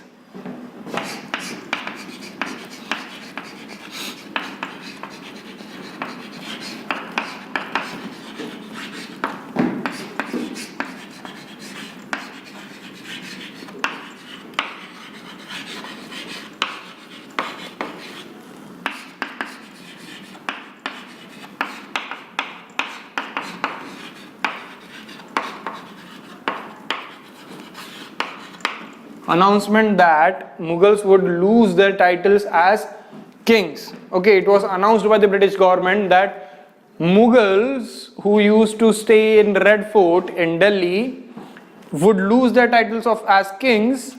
Okay, they would not be known as kings or emperors of India, whereas they will be left to mere princes.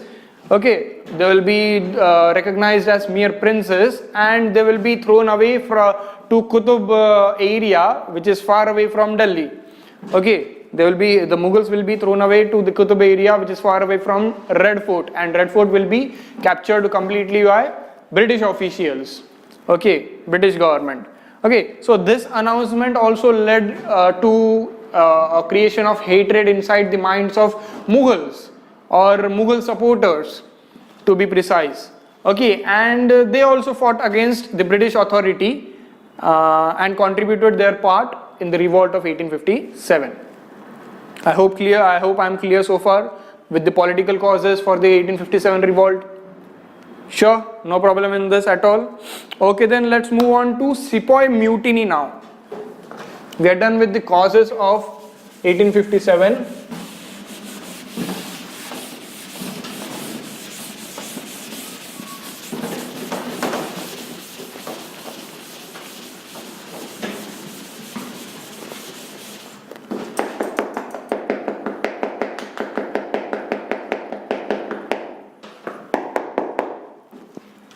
We're done with the causes of 1857 revolt. Let's move on to Sepoy Mutiny. Let us get to understand Sepoy Mutiny.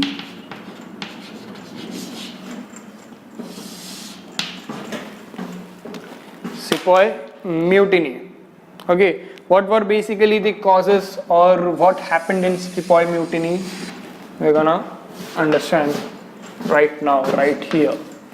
First is annexation of Awadh. I have told you before also. Annexation of Awadh. This is also one of the political causes.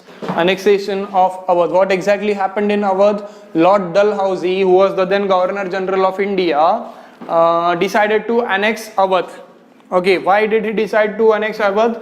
He decided to annex Awadh because he felt or he told the residents of Awadh that they are under wrong rulers. okay, they are being misgoverned by the Nawab of Awadh.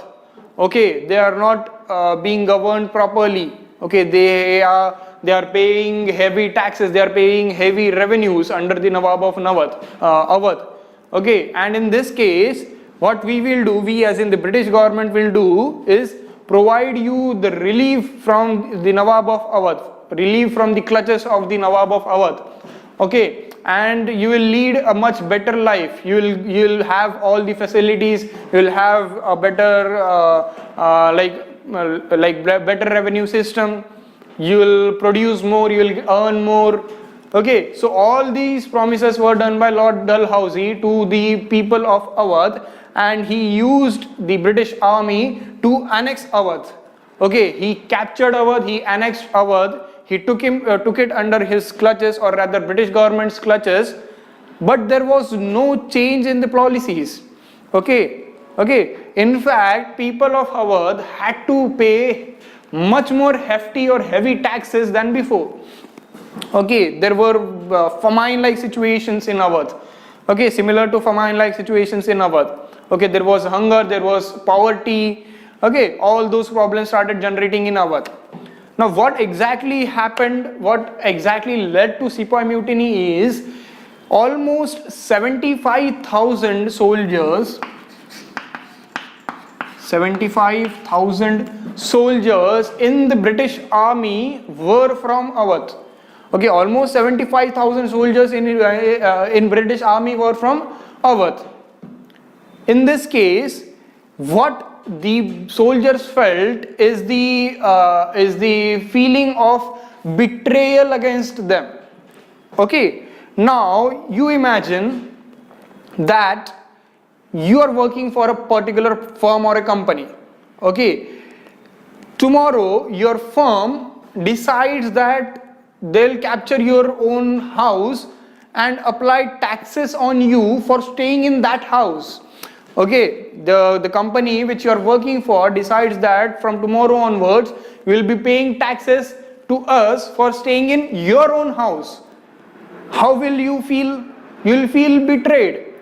Of course you will feel betrayed, because you had been working for that particularly, you had been giving your heart and soul, you had been working so hard for that company, for the profit of that company, for the growth of that company, and what the company gives you in return is betrayal and nothing more than that. So the same sense or the same feeling came inside the minds of the sepoys or the soldiers who had been working with the British army, those 75,000 soldiers who had been working with the British army.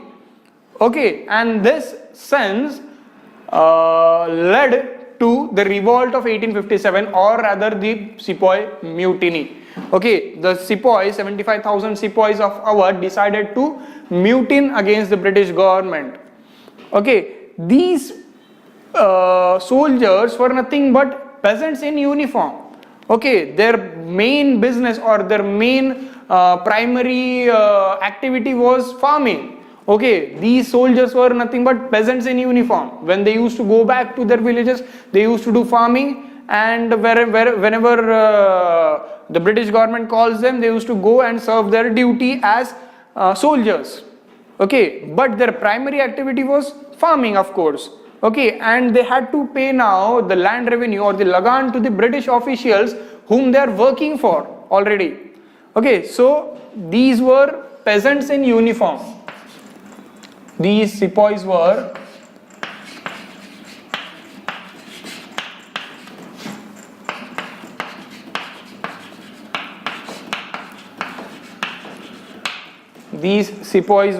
peasants in uniform.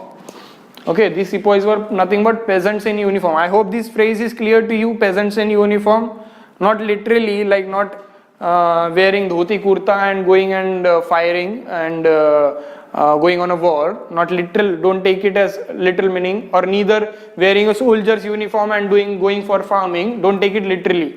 Okay, peasants in uniform is symbolic. Okay, it is symbolic in nature. It says that their primary activity is peasantry, their primary activity is farming or agriculture, but to earn more money under the British government, they are also serving as soldiers to the British government. Okay, they are also fighting for the British government in the meantime. Okay, which is why the phrase peasant in uniform. Clear? Okay, third is religious and caste grievances.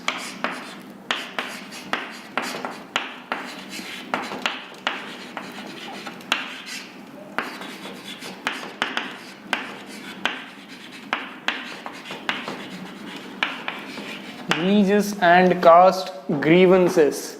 Okay, now what exactly happened is religious and caste under religious and caste grievances, these British officials would not allow the Indian soldiers to wear tilak, okay, or turban on their head. Okay, the Indian soldiers were not allowed to wear those religious marks on their forehead or neither on their heads. Okay, they were not allowed to do that. Okay, so they had to break their traditional customs and practices and rituals to get into army. Okay, this rule or this regulation which was acquired by the British government or which was like posted by the British government on the soldiers or the Indian soldiers created a sense of hatred against British government into the minds of Indian soldiers. Okay, which is why they mutined against the British government. Okay, which led to Sepoy mutiny later on. Okay, another reason, important reason is, according to Hindu tradition, a person was not allowed to cross the ocean and go far away. Okay, a person or rather Hindu tradition was not allowed to cross the sea or the ocean and go to a distant place or to a far away place. If a person does that, he would be thrown out from or like literally thrown out from his own caste or his own religion. Okay, so in that case, what Britishers used to do is they used to post Indian soldiers to Africa, they used to post Indian soldiers to like West Asia, to East Asia, to other distant places or the colonies which Britishers had acquired already. Okay, all the colonies which came under British governance, okay, or East India Company. Okay, so these Indian soldiers were sent to faraway places which was against Hindu tradition, which was against Hindu customs. Clear? So this also created a hatred into the minds of the people or into the minds of the Indian soldiers. Okay, remember the term interference of Britishers into Indian socio-political scenarios. Okay, interference of Britishers in Indian religions. Okay, this also led to the mutiny, the Sepoy mutiny. I hope I am clear so far. Sepoy mutiny is clear. Let us move on to the spread of Sepoy mutiny now.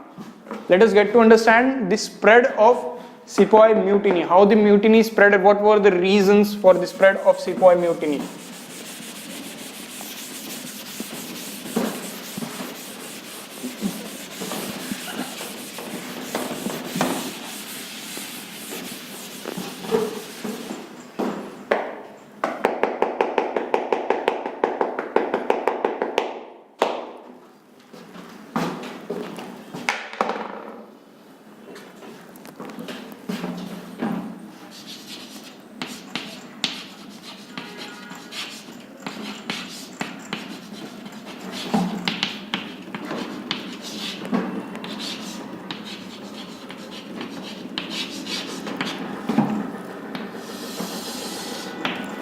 Spread of mutiny and revolt.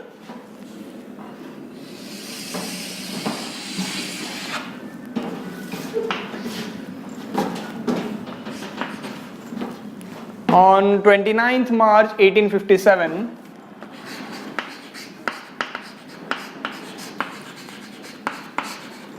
please write simultaneously as I am writing on the board so that it can consume, it will save our time. Okay, 29th March 1857, what happened? Barakpur, which is in West Bengal, Sepoys refused to use the greased cartridge, and Mangal Pandey, a Brahmin Sepoy, attacked and fired at British officials. Okay, at Barakpur, which is in West Bengal,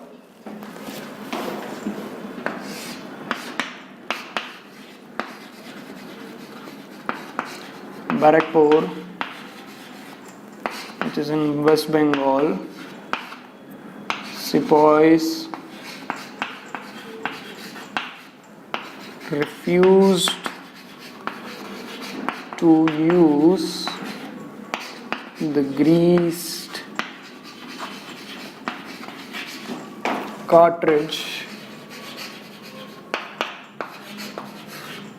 and Mangal Pandey, a Brahmin,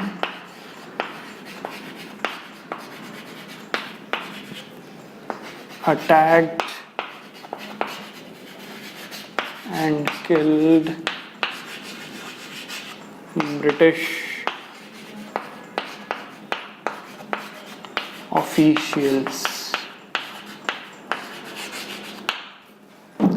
So what the British government did is, or the British officials did is, to interfere into Indian religious practices, the cartridges, okay, or the greased cartridges, it is a type of weapon used in mostly in bombs and guns, etc. So these cartridges were greased with the fats of cows and pigs. Okay, these cartridges were greased with cows and pigs fat. Okay, in that case, if you see, they try to like emerge, or they try to interfere into the religious practices of both Hindus and Muslims.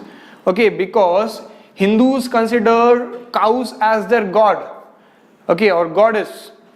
Okay, and Muslims in fact hate pigs. They don't eat pork and or the meat of pigs. Okay, in that case, they would interfere into religious practices, or the Britishers would interfere into religious practices of Indians. The entire the Indian population was dominated by both Hindus and Muslims. Okay, so they would interfere into religious practices of Indians, and hence the sepoys at Barakpur, which is in West Bengal, decided to mutiny against the British government. And Mangal Pandey, who was a Brahmin by caste, Mangal Pandey was one of the soldiers at Barakpur, and he was Brahmin by caste. He decided to mutiny against the British government, and he killed British officials. Later on, Mangal Pandey was hanged to death. But yes, that created a spark amongst the other Indian soldiers, and they decided to fight back against the authority of Britishers, or the let us say dominance of British governance. Okay, they decided to fight back, they decided to mutiny against the British government. Fine, clear. So this happened on 29th of March 1857. Then is May 1857. What happened in May 1857?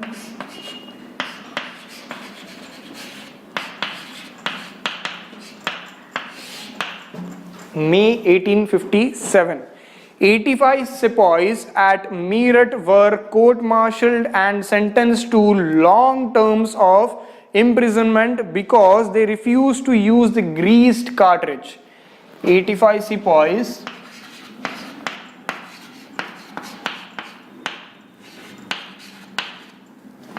were 85 sepoys at Meerut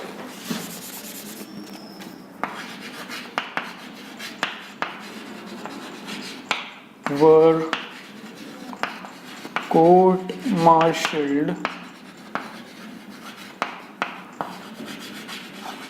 and sent to long-term imprisonment because they refused to use greased cartridge Now see, the act of Mangal Pandey, like I've told, created a spark inside the other soldiers who used to work for British Army, other Indian soldiers who worked for British Army. Okay, so this is also one of the examples of that of the spark which was created by Mangal Pandey. Okay, 85 soldiers in Meerut decided to not use the greased cartridge, okay, which was given by British government to them. Okay, so they decided to not use those cartridge, and hence they were court-martialed and sent to long-term imprisonment. Okay, they were sent to long term of imprisonment. Okay, next is 10th May 1857. What happened on 10th May 1857?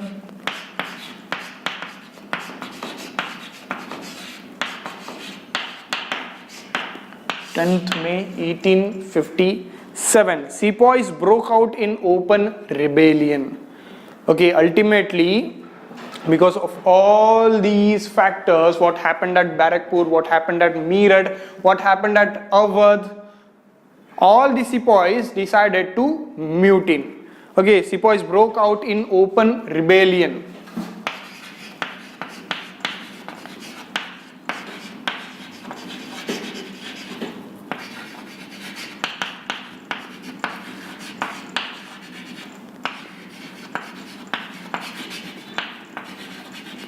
Sepoys broke out in open rebellion against the British authority or the British government. Okay, clear? Next is 12th May 1857. What happened on 12th May 1857?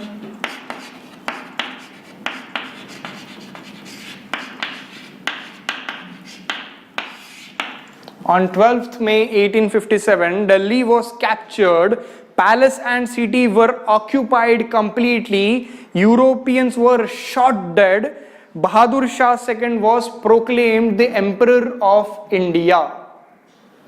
Okay, on 12th May 1857, Delhi was captured,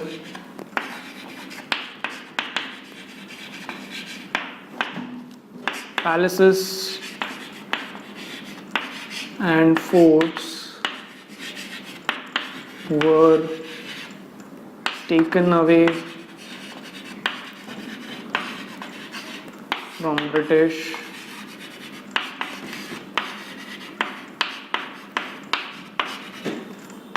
Palaces and forts were taken away from British. Europeans were shot dead.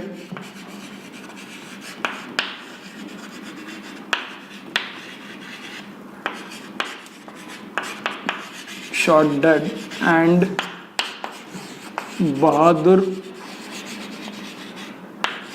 Shah II was made the Emperor of India. Bahadur Shah II was made the Emperor of India. Like I've told before, according to political causes for the revolt, the British government announced that the Mughals would lose their titles as kings, and they will be known as mere princes, and the British or the Mughals will be sent to Qutb, which is far away from Red Fort, which is far away from actual Delhi. Okay, and yes, this was enacted upon. But after the mutiny, okay, or rather during the mutiny on 12th May 1857, all the sepoys went to Delhi from distant places, from Awadh, from Kanpur, from Barakpur, from Meerut, and all from Lucknow and all the nearby places. They started killing Britishers. They started acquiring attacking British offices, police stations, etc. And they went to Delhi. Okay, they were so huge in number that they started killing British officials. Okay, they started in fact killing all the Europeans who stayed in Delhi. Okay, and eventually they captured Delhi on 12th May 1857. After capturing Delhi, they took over to the possession of palaces and forts in Delhi. Red Fort was owned by the British government at that time, okay, or the East India Company at that time. Okay, the sepoys took the Red Fort from the clutches of British government and made Bahadur Shah II the Emperor of India. They declared Bahadur Shah II, who was the Mughal at that time, as the Emperor of India. Okay, so this was all about Sepoy Mutiny. Okay, this exactly happened during Sepoy Mutiny. This is what all happened during Sepoy Mutiny. Okay, so after this, after 12th May 1857, the news was spread that yes, India is recaptured by Mughals now. We are an independent country. Okay, British authority is no more on our heads to rule us. Okay, so the rebellion spread like fire. Not only in Delhi, every place in India started to rebel against British governance. Okay, they started to fight against British government. May it be North India, may it be Deccan, may it be South India.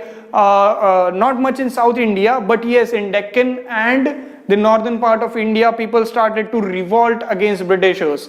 Okay, this is exactly how and why revolt of 1857 is considered as the biggest revolt against British governance in Indian history. Okay, clear? So this exactly is what happened during 1857 revolt. Now we'll get to understand what exactly happened in different places, like what happened in Delhi, what happened in Kanpur, what happened in Jhansi, what happened in Gwalior. Okay, we'll get to know about the specific incidences happening in different locations during the revolt. When the revolt was prevailing, okay, when the revolt was going on, what exactly was happening at different places at Delhi, Kanpur, Lucknow, Jhansi, Gwalior, etc. Okay, so let's start with Delhi. What happened in Delhi? Clear? Spread of mutiny is clear to you? I hope you have made the flow chart, copied down the flow chart in your notebook. Okay, should I rub it now? Okay then.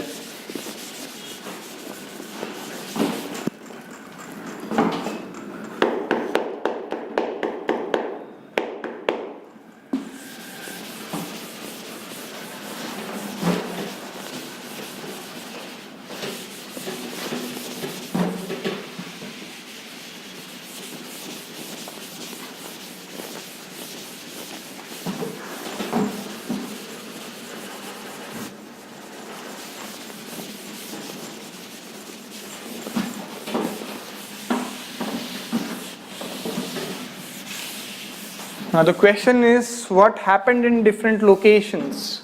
We are starting with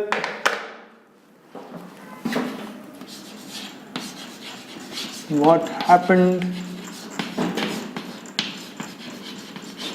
in Delhi.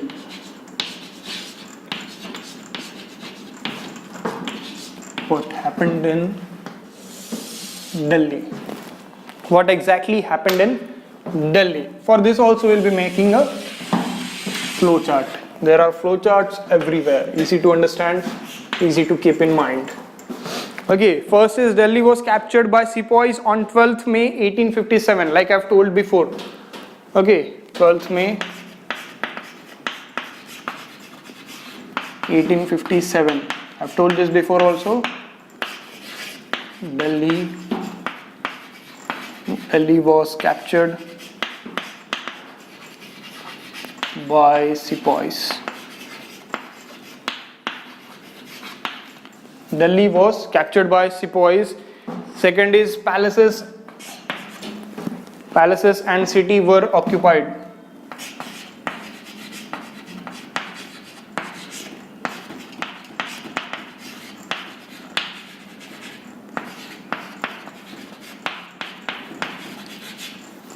Palaces and city were occupied. Europeans were shot dead. This also I have told you. Europeans were shot dead. Europeans were shot dead. Bahadur Shah II was proclaimed Emperor of India. Bahadur Shah II was proclaimed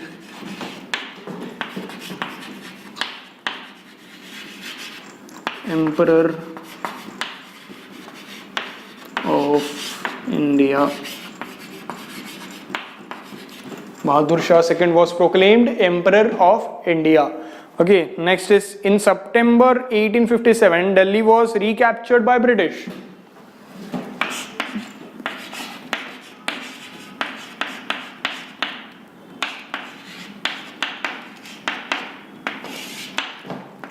Delhi was recaptured by British.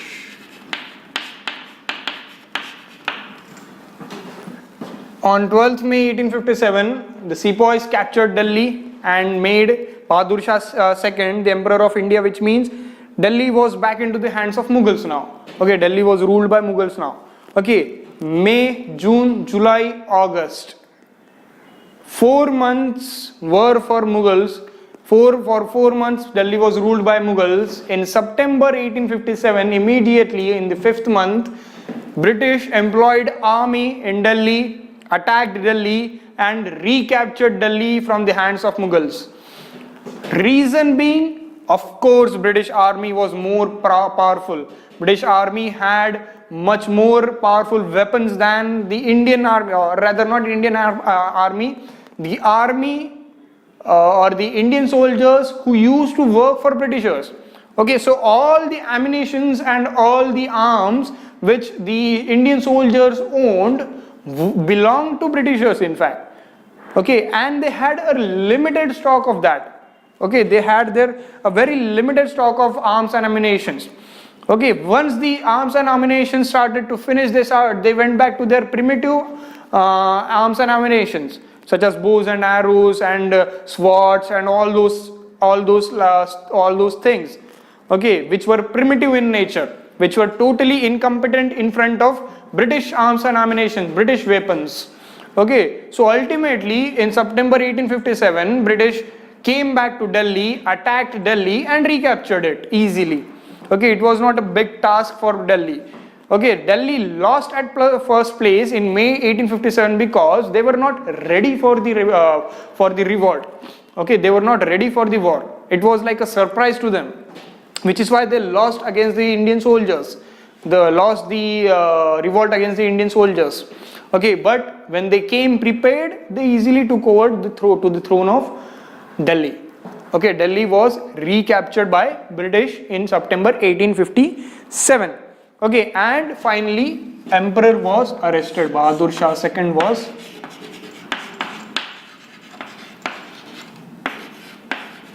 arrested. Bahadur Shah II was arrested. Clear? What happened in Delhi? The picture is clear. I hope I am able to create a picture in your minds now.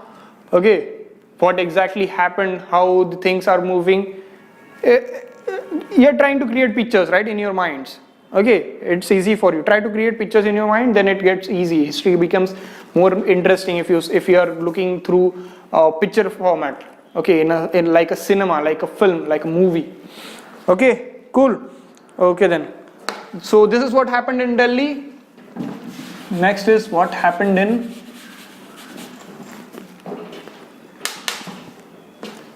Kanpur. What happened in Kanpur, or Kanpur as Britishers used to call it.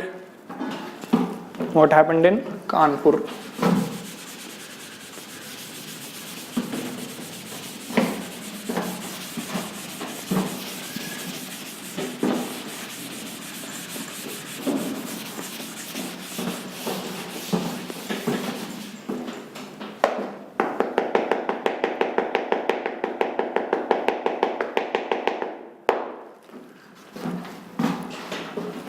Let us get to know what exactly happened in Kanpur. Okay, who was in Kanpur? I've told you before while we were studying the political causes for the revolt. Nana Sahib Peshwa was in Kanpur. Exactly, Nana Sahib Peshwa was staying in Kanpur. He was thrown away from the seat of Pune of his ancestors because he was the adopted son of Bajirao II. So according to doctrine of lapse, he was not liable to get the pension from the Britishers. Hence the Britishers sent him to Kanpur, which was far away from his seat in Pune. Okay, so on 5th June 1857, British lost Kanpur to the mutiny.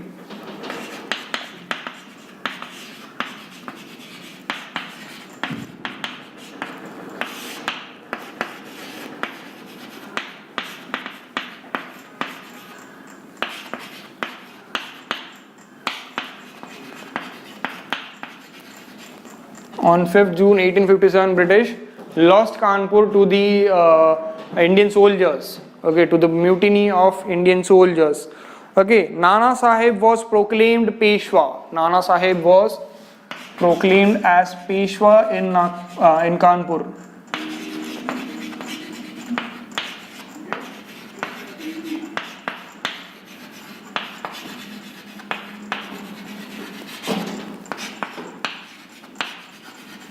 Nana Sahib was proclaimed Peshwa in Kanpur. Okay, Nana Sahib was joined by his able and experienced Lieutenant Tatya Tope.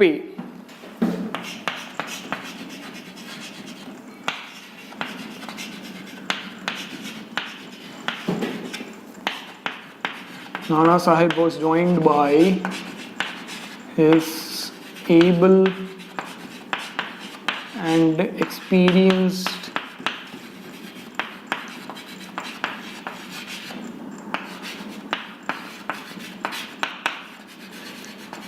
lieutenant whose name was Tatya Tope. Tatya Tope's contribution in the revolt of 1857 is quite remarkable. Okay, it is quite remarkable to study because he fought till his last breath against the British governance. Okay, against the British officials. Okay, fine, clear. So Nana Sahib was joined by an experienced lieutenant, an able and experienced lieutenant whose name was Tatya Tope, to fight against the British authority, to fight against the British governance. Okay, understood. So Nana Sahib Peshwa took over to the throne of Kanpur. He started serving as Peshwa now in Kanpur with the help of not only Tatya Tope but also Indian soldiers. Okay, because of the existence of Sepoy mutiny which was going all around in the vicinity, in the neighboring areas, in the neighboring towns, in the neighboring cities. Okay, in and around Delhi. Excuse me. Next is finalist Sir Campbell occupied Kanpur on 6th December 1857. Tatya Tope escaped and joined the Rani of Jhansi.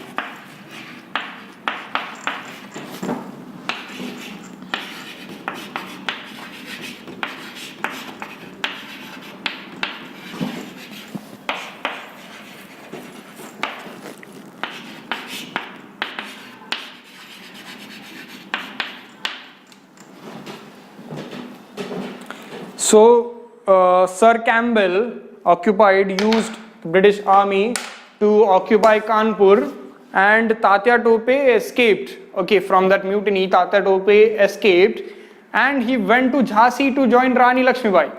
Okay, now till the time he was in Kanpur, he served for Nana Sahib Peshwa. Okay, he served as a lieutenant for Nana Sahib Peshwa's army.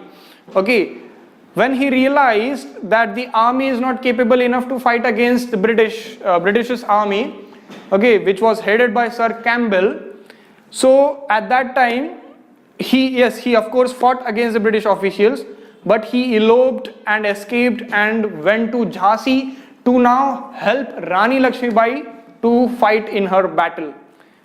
Okay, clear? So this is what exactly happened in Kanpur.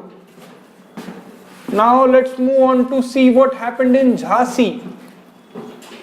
What happened in Jhansi?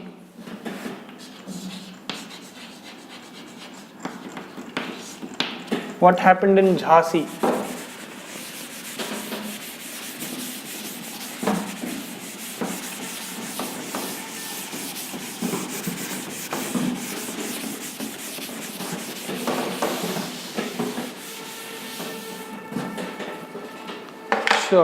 In June 1857, troops at Jhansi mutinied. Jhansi में कब हुआ mutiny? June 1857. Troops at Jhansi mutinied.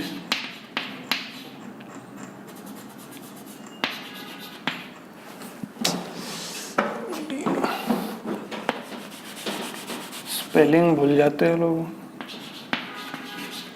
Troops at Jhansi mutinied in June 1857. Okay, that was the exact month. Next is Rani Lakshmibai, who was the widow of late Raja Gangadhar Rao, was proclaimed the ruler of Jhansi. See, I've told you the reason for the revolt by Rani Lakshmibai, or the fight which was done by Rani Lakshmibai. Okay, it was against doctrine of lapse. According to doctrine of lapse, her own son, not own son, her adopted son was not able to get the throne of Jhansi. Okay, who was son of late Raja Gangadhar Rao. Okay, so he was not able to get the throne of Jhansi because he was not an actual heir. He was not a natural heir. Okay, in fact, he was adopted son of Rani Lakshmibai. Okay, so Rani Lakshmibai, after the revolt, after the mutiny, the soldiers or the army of Rani Lakshmibai successfully threw away the British officials or the British government away from Jhansi, and Rani Lakshmibai was made the ruler of Jhansi. Okay, Rani Lakshmibai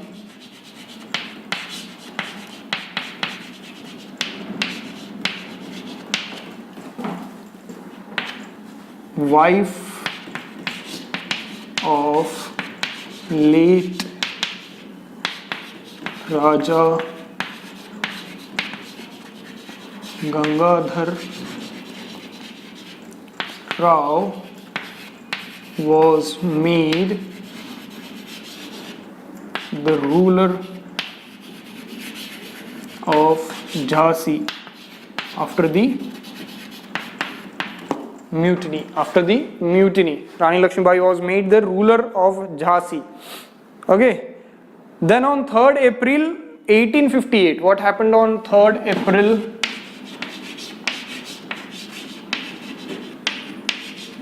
1858? What happened on 3rd April 1858? Sir Hugh Rose recaptured Jhansi by assault.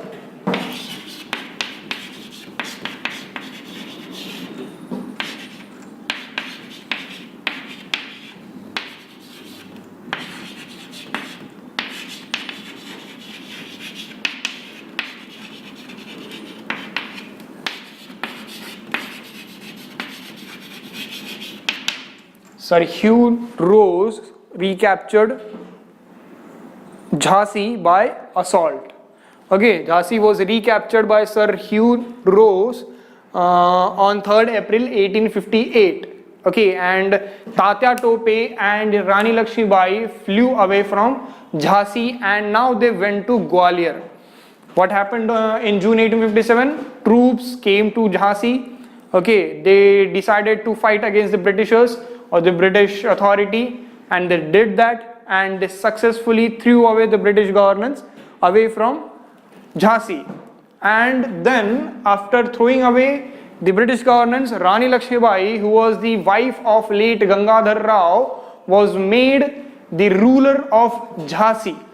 Okay, in June 1857 itself. Okay, but on 3rd April 1858, what happened is Sir Hugh Rogues came to India. He recaptured Jhansi by assault by using an army.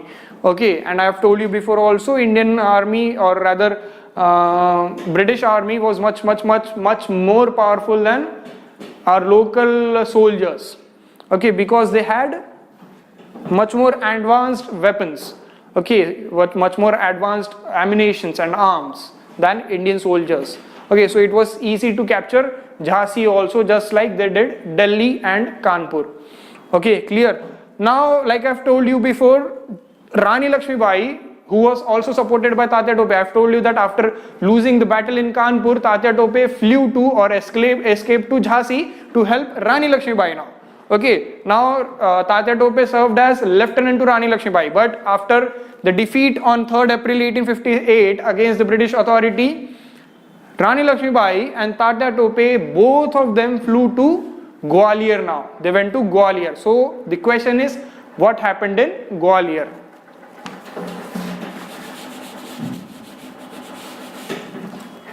What happened in Gwalior?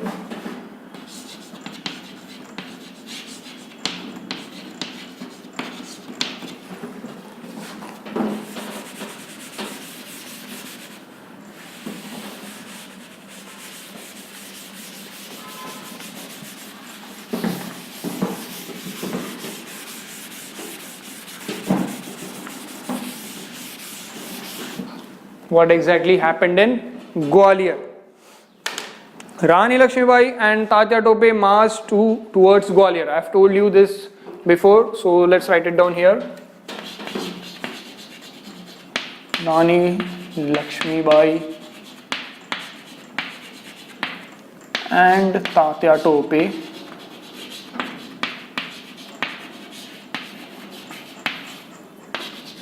marched to Gwalior.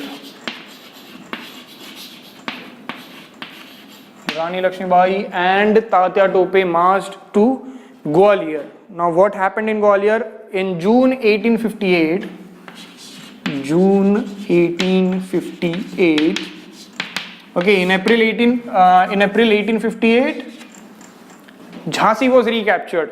Okay, and at the same time, Rani Lakshmibai and Tatya Tope flew to Gwalior. Now in June 1858, Gwalior was recaptured by the English. Rani Lakshmibai died fighting clad in soldier's uniform on the ramparts of the fort. Okay, in June 1858, Gwalior also was recaptured. Gwalior was recaptured by British or English. Rani Lakshmibai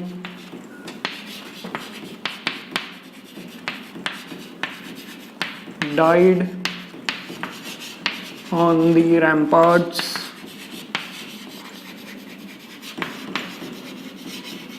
of the fort fighting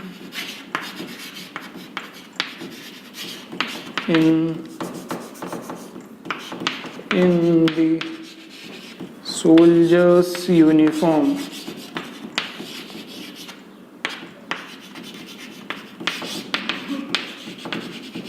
Okay, Rani Lakshmibai fought against the British army on the ramparts of the fort in Gwalior, and she died there wearing soldier's uniform. Okay, clear? This happened in June 1858. Next is April 1859. April 1859. What happened in April 1859? Tatya Tope was captured by one of the Scindia's feudatory, who handed him over to the British to be hanged. Finally, Tatya Tope was captured by one of Scindia's feudatory and handed over to the British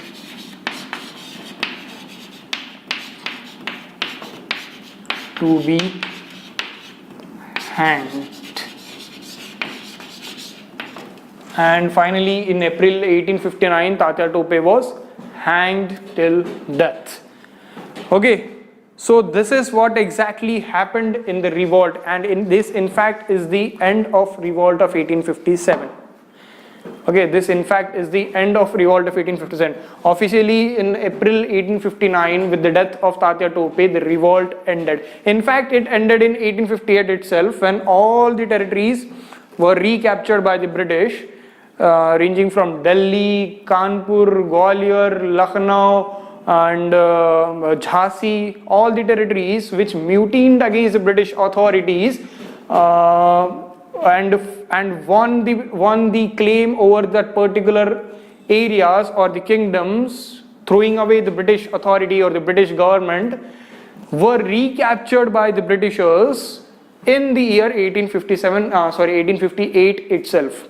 Okay, so the revolt could not sustain for a long period. So there are various factors which led to the failure of 1857 revolt. So what exactly are those factors? And apart from the failures, like from the Indian side, there were some of the factors which led to the failures of the revolt of 1857.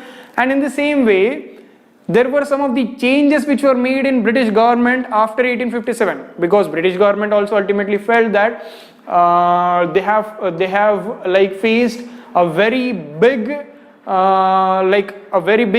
push or a very big huge blow from the Indians. Okay, so they felt that they need to make some administrative changes. Okay, they need to make some crucial changes in their administration. Okay, so they also made some changes in their administrations. Which were those changes? We are gonna look into those also. And apart from that, yes, the failures, the reason for the failure of 1857 revolt. Okay, we are gonna dive into that also. Fine. So we shall first begin with the failures or the failure of 1857 revolt. The reasons for the failure of 1857 revolt. Let's start with that first.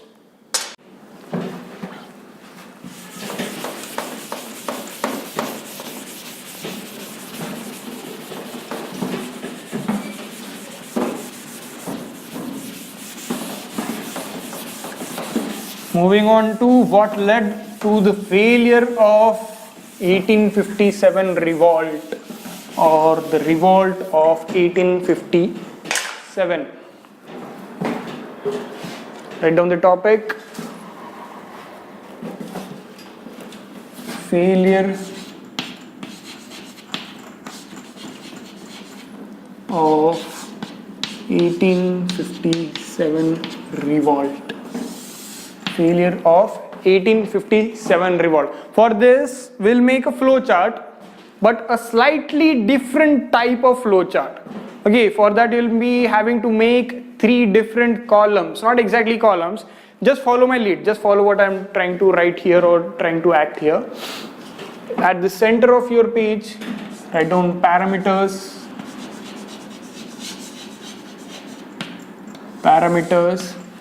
On the left side, write down British side,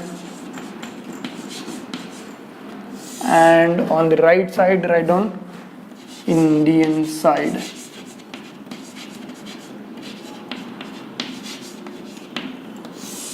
Okay, in the center we'll be writing the parameters that led to the failure of 1857 revolt. Okay, and on the left side we'll be writing the British side for those parameters, how British acted or enacted upon those parameters, and on the right side we'll be writing Indian side to those parameters, or how Indians acted or enacted according to those parameters. So our first parameter is future vision.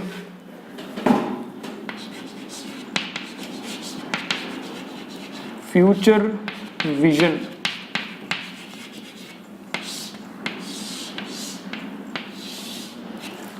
Future vision. Second parameter is unity.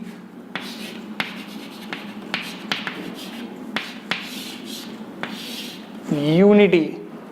Third is ideology. Ideology. Fourth is leaders.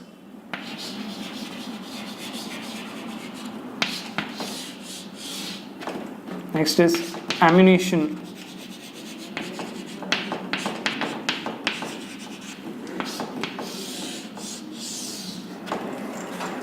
And last is support. Support. This way it would be easier for us to remember, write and learn. Okay, future vision. Let's go into British side first. Was there future vision? Was there future vision for British side? Yes, there was stepwise approach. There every activity used to be planned. Okay, each and everything used to be properly arranged, properly planned, technically devised. Okay, so they had stepwise approach for future vision.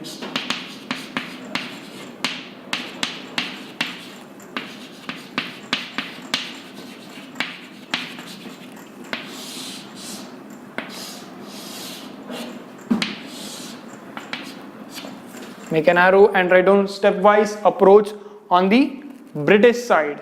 Okay, on the Indian side, was there any future vision in the revolt of 1857? No, not at all.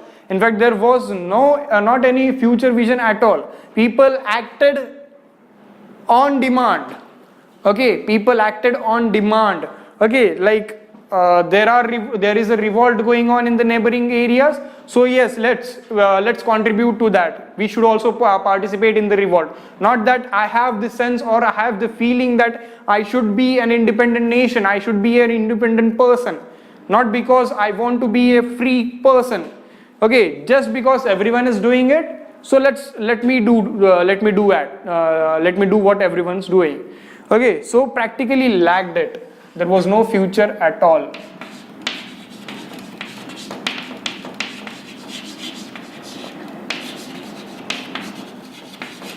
One more example of lacking of future vision is, like I've told, all the sepoys captured the neighboring areas to Delhi. They entered Delhi. They in fact captured Delhi too. But after capturing Delhi, they had no idea whatsoever to do. Okay, they had no idea what to be done with the Delhi now. So they made Bahadur Shah II the emperor of Delhi. Whereas Bahadur Shah, if you look at Bahadur Shah II, at that time was an old person, was very old person. Okay, he was waiting for him to die, literally, that kind of old person. He was old and degenerate person at that time. Bahadur Shah II. Okay, so practically no future vision at all in Indian side. Just acting and acting and acting. They had their rage against British officials and British government. So they were acting according to their rage. No strategies, no policies, nothing. Clear? Next is unity. What about British side? Completely united and planned. They were completely united.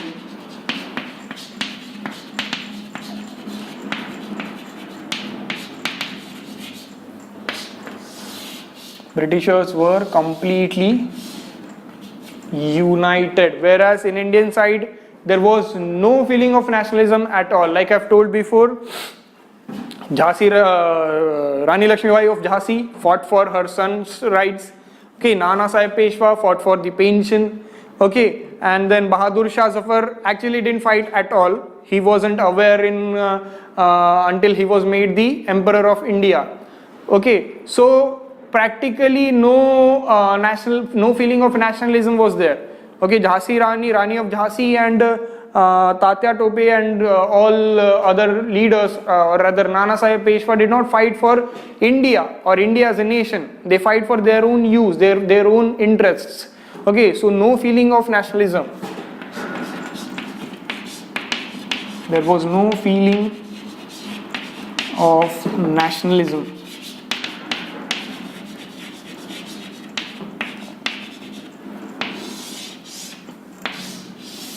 There was no feeling of nationalism at all in Indian side.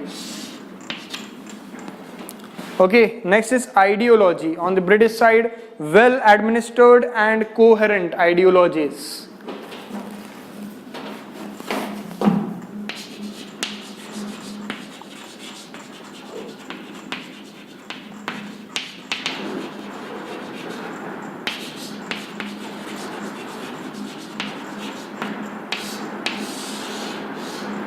The ideologies were well administered and coherent. Okay, whereas on the Indian side, practically lacked it. There was no ideology at all.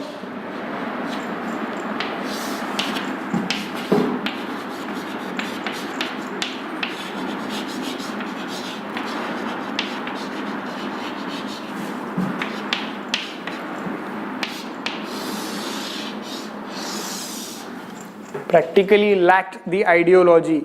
Okay, then is leaders, good and able leaders. Britishers had good and able leaders, whereas Indians lacked good leaders.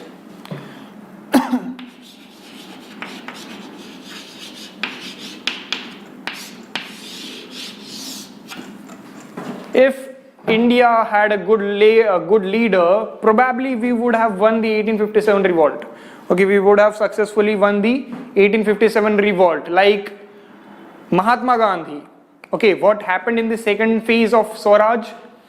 We had a good leader like Mahatma Gandhi. Mahatma Gandhi, in fact, was not the only leader. There were many leaders. Okay, there were organizations, there were committees. We were much more organized. We started to plan things and implement them successfully as well. Okay, so practically we had a good leader. Okay, to lead a mob, an angry mob or a raised mob. Okay, a good leader is required, which we practically lacked during 1857 revolt. Okay, so that was one of the biggest contribution towards the failure of 1857 revolt. Ammunition, like I've told you, Britishers used modern ammunition,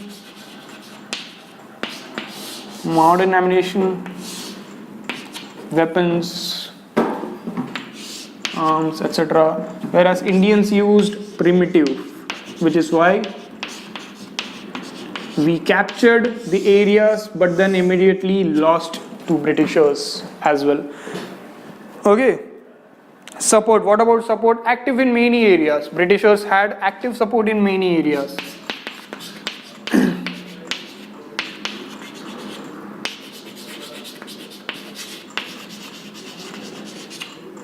Britishers had an active support in many areas, whereas Indians had a limited support. Not everyone, in fact, in India, not everyone was even aware about the revolt happening in Delhi. Okay, in the southern part of India, many people were not even aware that there is a revolt going on in Delhi. Okay, so they could not support if they had, even if they wanted to support. Okay, so there was very much limited support on the Indian side. So these are the parameters for the failure of Indian revolt against Britishers, or the revolt of 1857 against the Britishers. Understood? Okay, where we lacked, what would have been, like we would have won the revolt of 1857 if we would have worked on these factors. Okay, all these factors. Understood? Clear? Failure of 1857, what led to the failure of 1857? So let's move on to changes in British rule after 1857 revolt. What exactly were the changes in British rule after the revolt?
Changes in British rule after the revolt.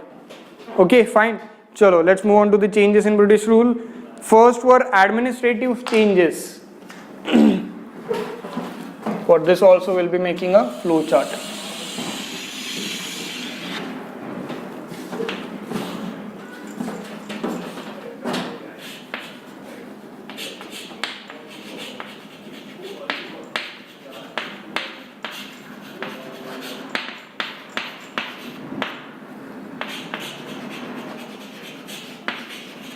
Administrative changes. There were two types of administrative changes: changes at national level and changes at provincial levels.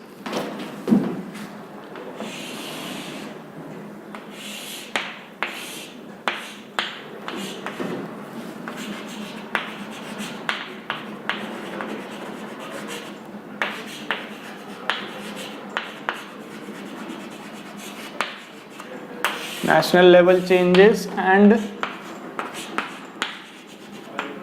provincial level changes. National level changes and provincial level changes. Okay, what exactly were the changes at national level? First is the governing power was transferred from East India Company to British Crown. The governing power at national level was transferred from East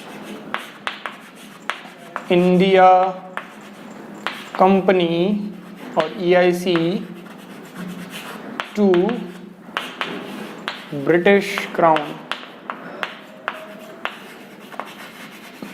East India Company to British Crown. Next is Governor General was given the title of Viceroy. Earlier, before 1857, there used to be Governor Generals who used to be the head of a nation.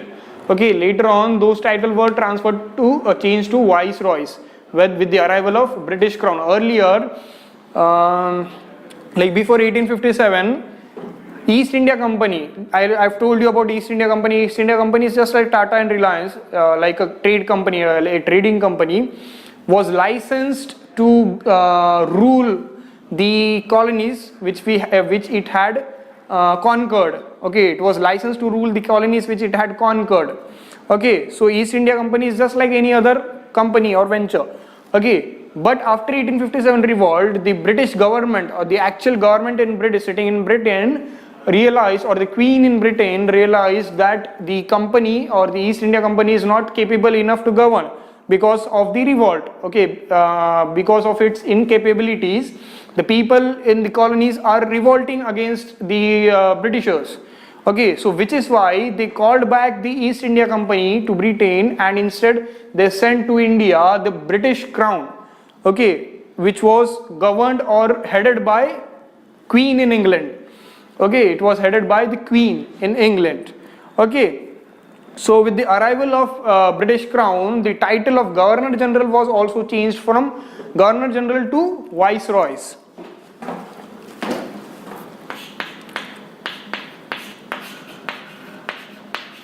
Governor General to Viceroys. Governor General to Viceroys. Okay. Third is Secretary of State and Executive Council were appointed.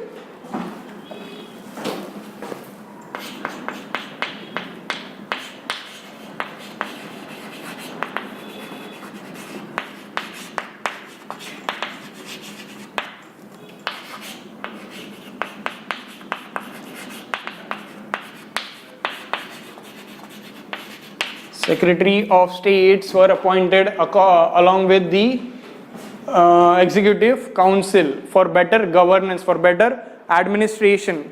Now these were the changes at national level. What were the changes at provincial level or the state level or the princess level? Okay. Process of separation of power was initiated. Process of separation of power, to separate powers between center and state. Okay, which was later known as diarchy. Okay, the power wasn't separated immediately after 1857, but the process was started. Process of separation of power was initiated.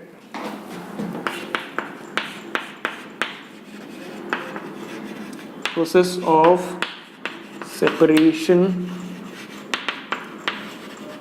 of powers initiated. Process of separation of powers initiated. Next is district magistrates were given more power. Okay, district magistrates were given more power to control the local, to know the local people, okay, to understand the grievances of local people, which is why district magistrates were given more power.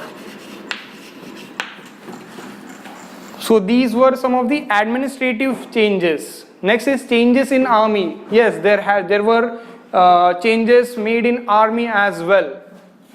Let us understand changes in army.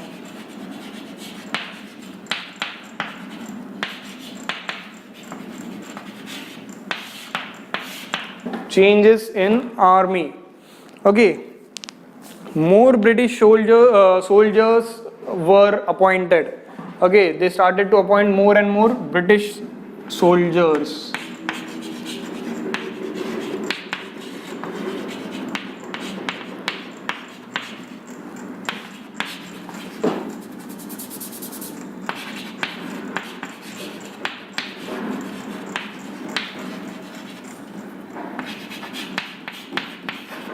Of course, because the mutiny, the main part of the 1857 revolt was Sepoy mutiny.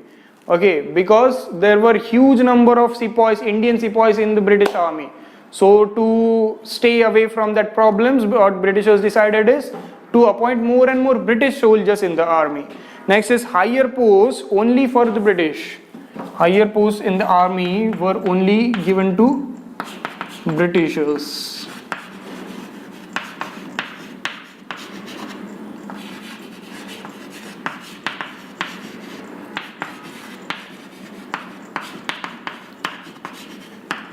Higher posts in the army were only given to Britishers.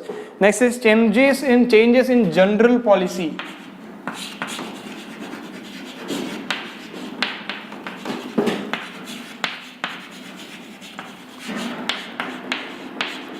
Changes in general policy. What were the general policy changes? Introduction of divide and rule policy, very famous. Introduction of divide and rule policy. Introduction of divide and rule policy. What exactly divide and rule policy did is to divide society into different sects. Okay, like division between Hindus and Muslims, division between Brahmins and Shudras. Okay, division on the basis of varnas. Okay, division on the basis of caste, religion and race and other things. Okay, North Indian, South Indian, such kind of division were made in India so that it would be easier for them to rule. It would be easier for the Britishers to rule. If the people are divided, if they are not united, they won't fight against the authority. They would fight against themselves, and hence it would be easier for the Britishers to rule them. Okay. What happened in 1857 revolt is people were united. Okay, all the people, may it be Hindu, may it be Muslim, may it be Brahmin, may it be Shudra, everyone was united, hence led to revolt of 1857. Okay, they fought a war against British authority because they were united. If they wouldn't have been united, they would have fought against amongst themselves. Okay, they would have fought amongst themselves, not against the British authority. Understood? Clear? So which is why divide and rule policy was introduced. Next is hostility towards proactive Indians.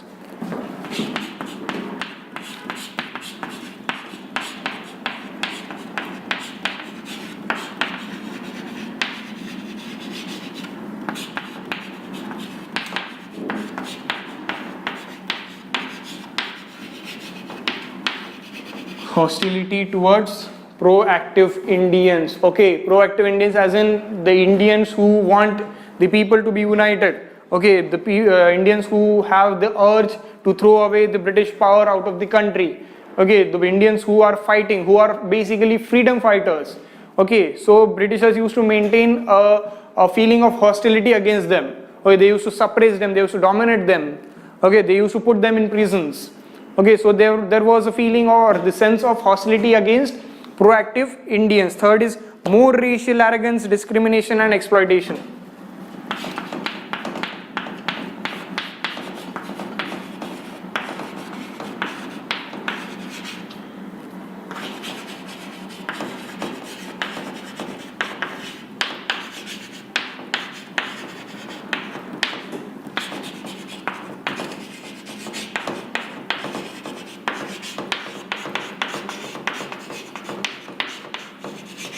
Actually, this point will come under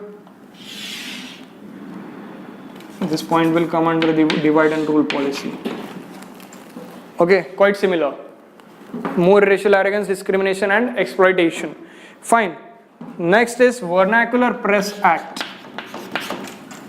Vernacular Press Act.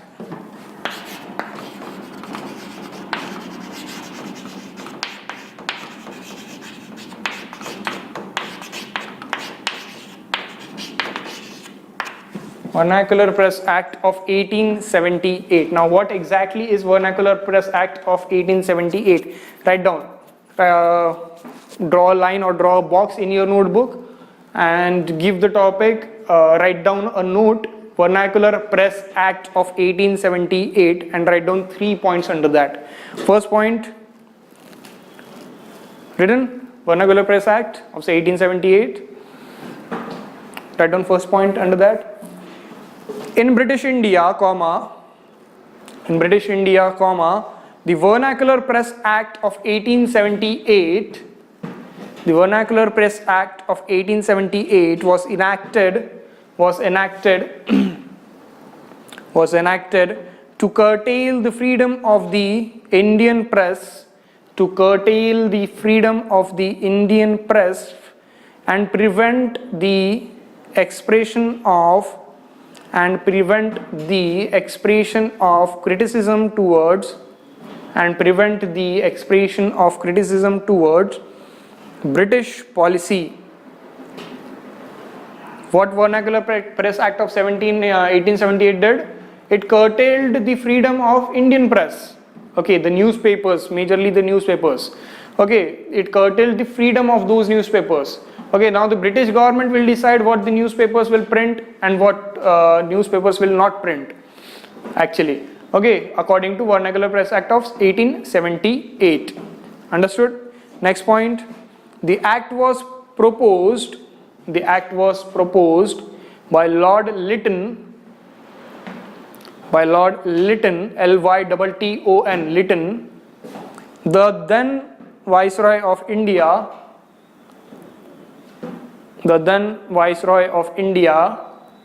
and was unanimously passed by the Viceroy's Council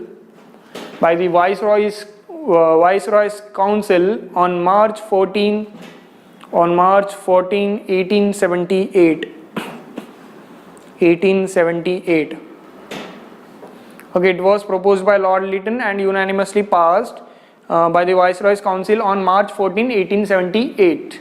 Okay, why was the need for the passing of Vernacular Press Act? Because there used to be some articles in the newspapers written by the freedom fighters, okay, against the British authorities. So such kind of articles or news would generate rage inside the people against the British authority, against the British governance. Okay, so to stop that from happening, what Britishers did is pass the Vernacular Press Act and curtailed the freedom of all the newspapers or all the press media present at that time. Okay, they would decide what to be printed and what not to be printed. Okay, the Britishers will decide upon that. Third point, the act excluded English language publications The act excluded English language publications as it was meant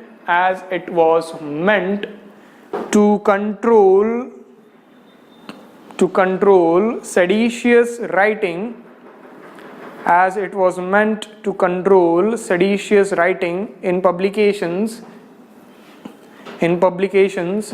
in Oriental languages. The act excluded English language publications as it was meant to control seditious writing in publications in Oriental languages everywhere in the country. Okay, everywhere in the country. This act was only for the vernacular languages. Okay, only for the local languages, not the English language newspapers. Okay, because English language newspapers mostly belong to the Britishers. Okay, all the local newspapers were to be controlled by according to the Vernacular Press Act. Clear? So these were some of the general policy changes in the British administration after the revolt. Next is foreign policy changes. Next and last is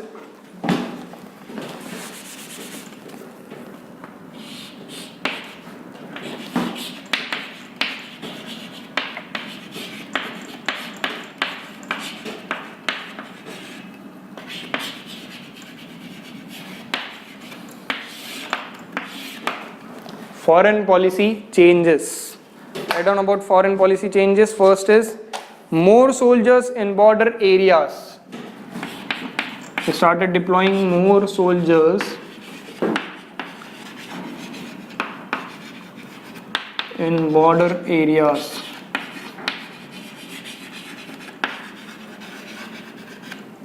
We started to deploy more soldiers in border areas. Second is use of army and police for British interest only.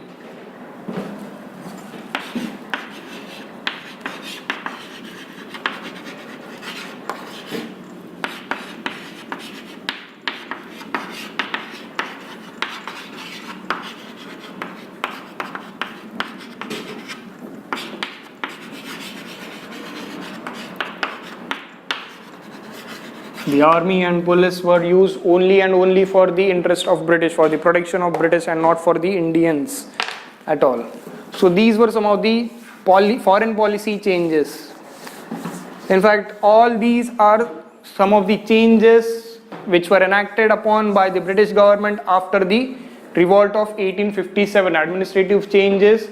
In administrative changes there are two types of changes: national level and provincial levels, that is at the state level. Next is changes in army. Next is changes in general policy. The important one being the Vernacular Press Act. I have dictated about Vernacular Press Act to you now. You have every idea bit by bit, part by part. And finally, foreign policy changes. We have looked into foreign policy changes as well. Clear?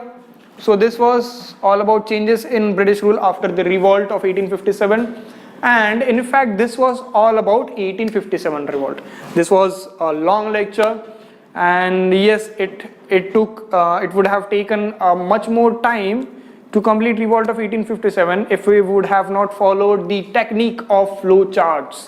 Simple technique of flow charts. It would have been much more difficult to explain revolt of 1857. It would have been much more tedious, in fact, much more tacky, in fact, to explain revolt of 1857 if it were not for the flow charts. Okay, with the help of flow charts, it was quite easier for us, it was quite easier for me to explain, and it was hopefully quite easier for you people to understand as well. Okay, so today, tomorrow, day after tomorrow, after 1 week, after a year, after 2 years, after 5 years, after a decade also, if you will open these flow charts, open these notebooks, you will easily recall what's happening in your head. You will be easily able to recall the revolt of 1857 taught in this classroom right here, right now. Clear? Everything? No problem at all. Okay? Okay then guys, see you in the next lecture. My name is Harshad Kulkarni. Bye. Take care.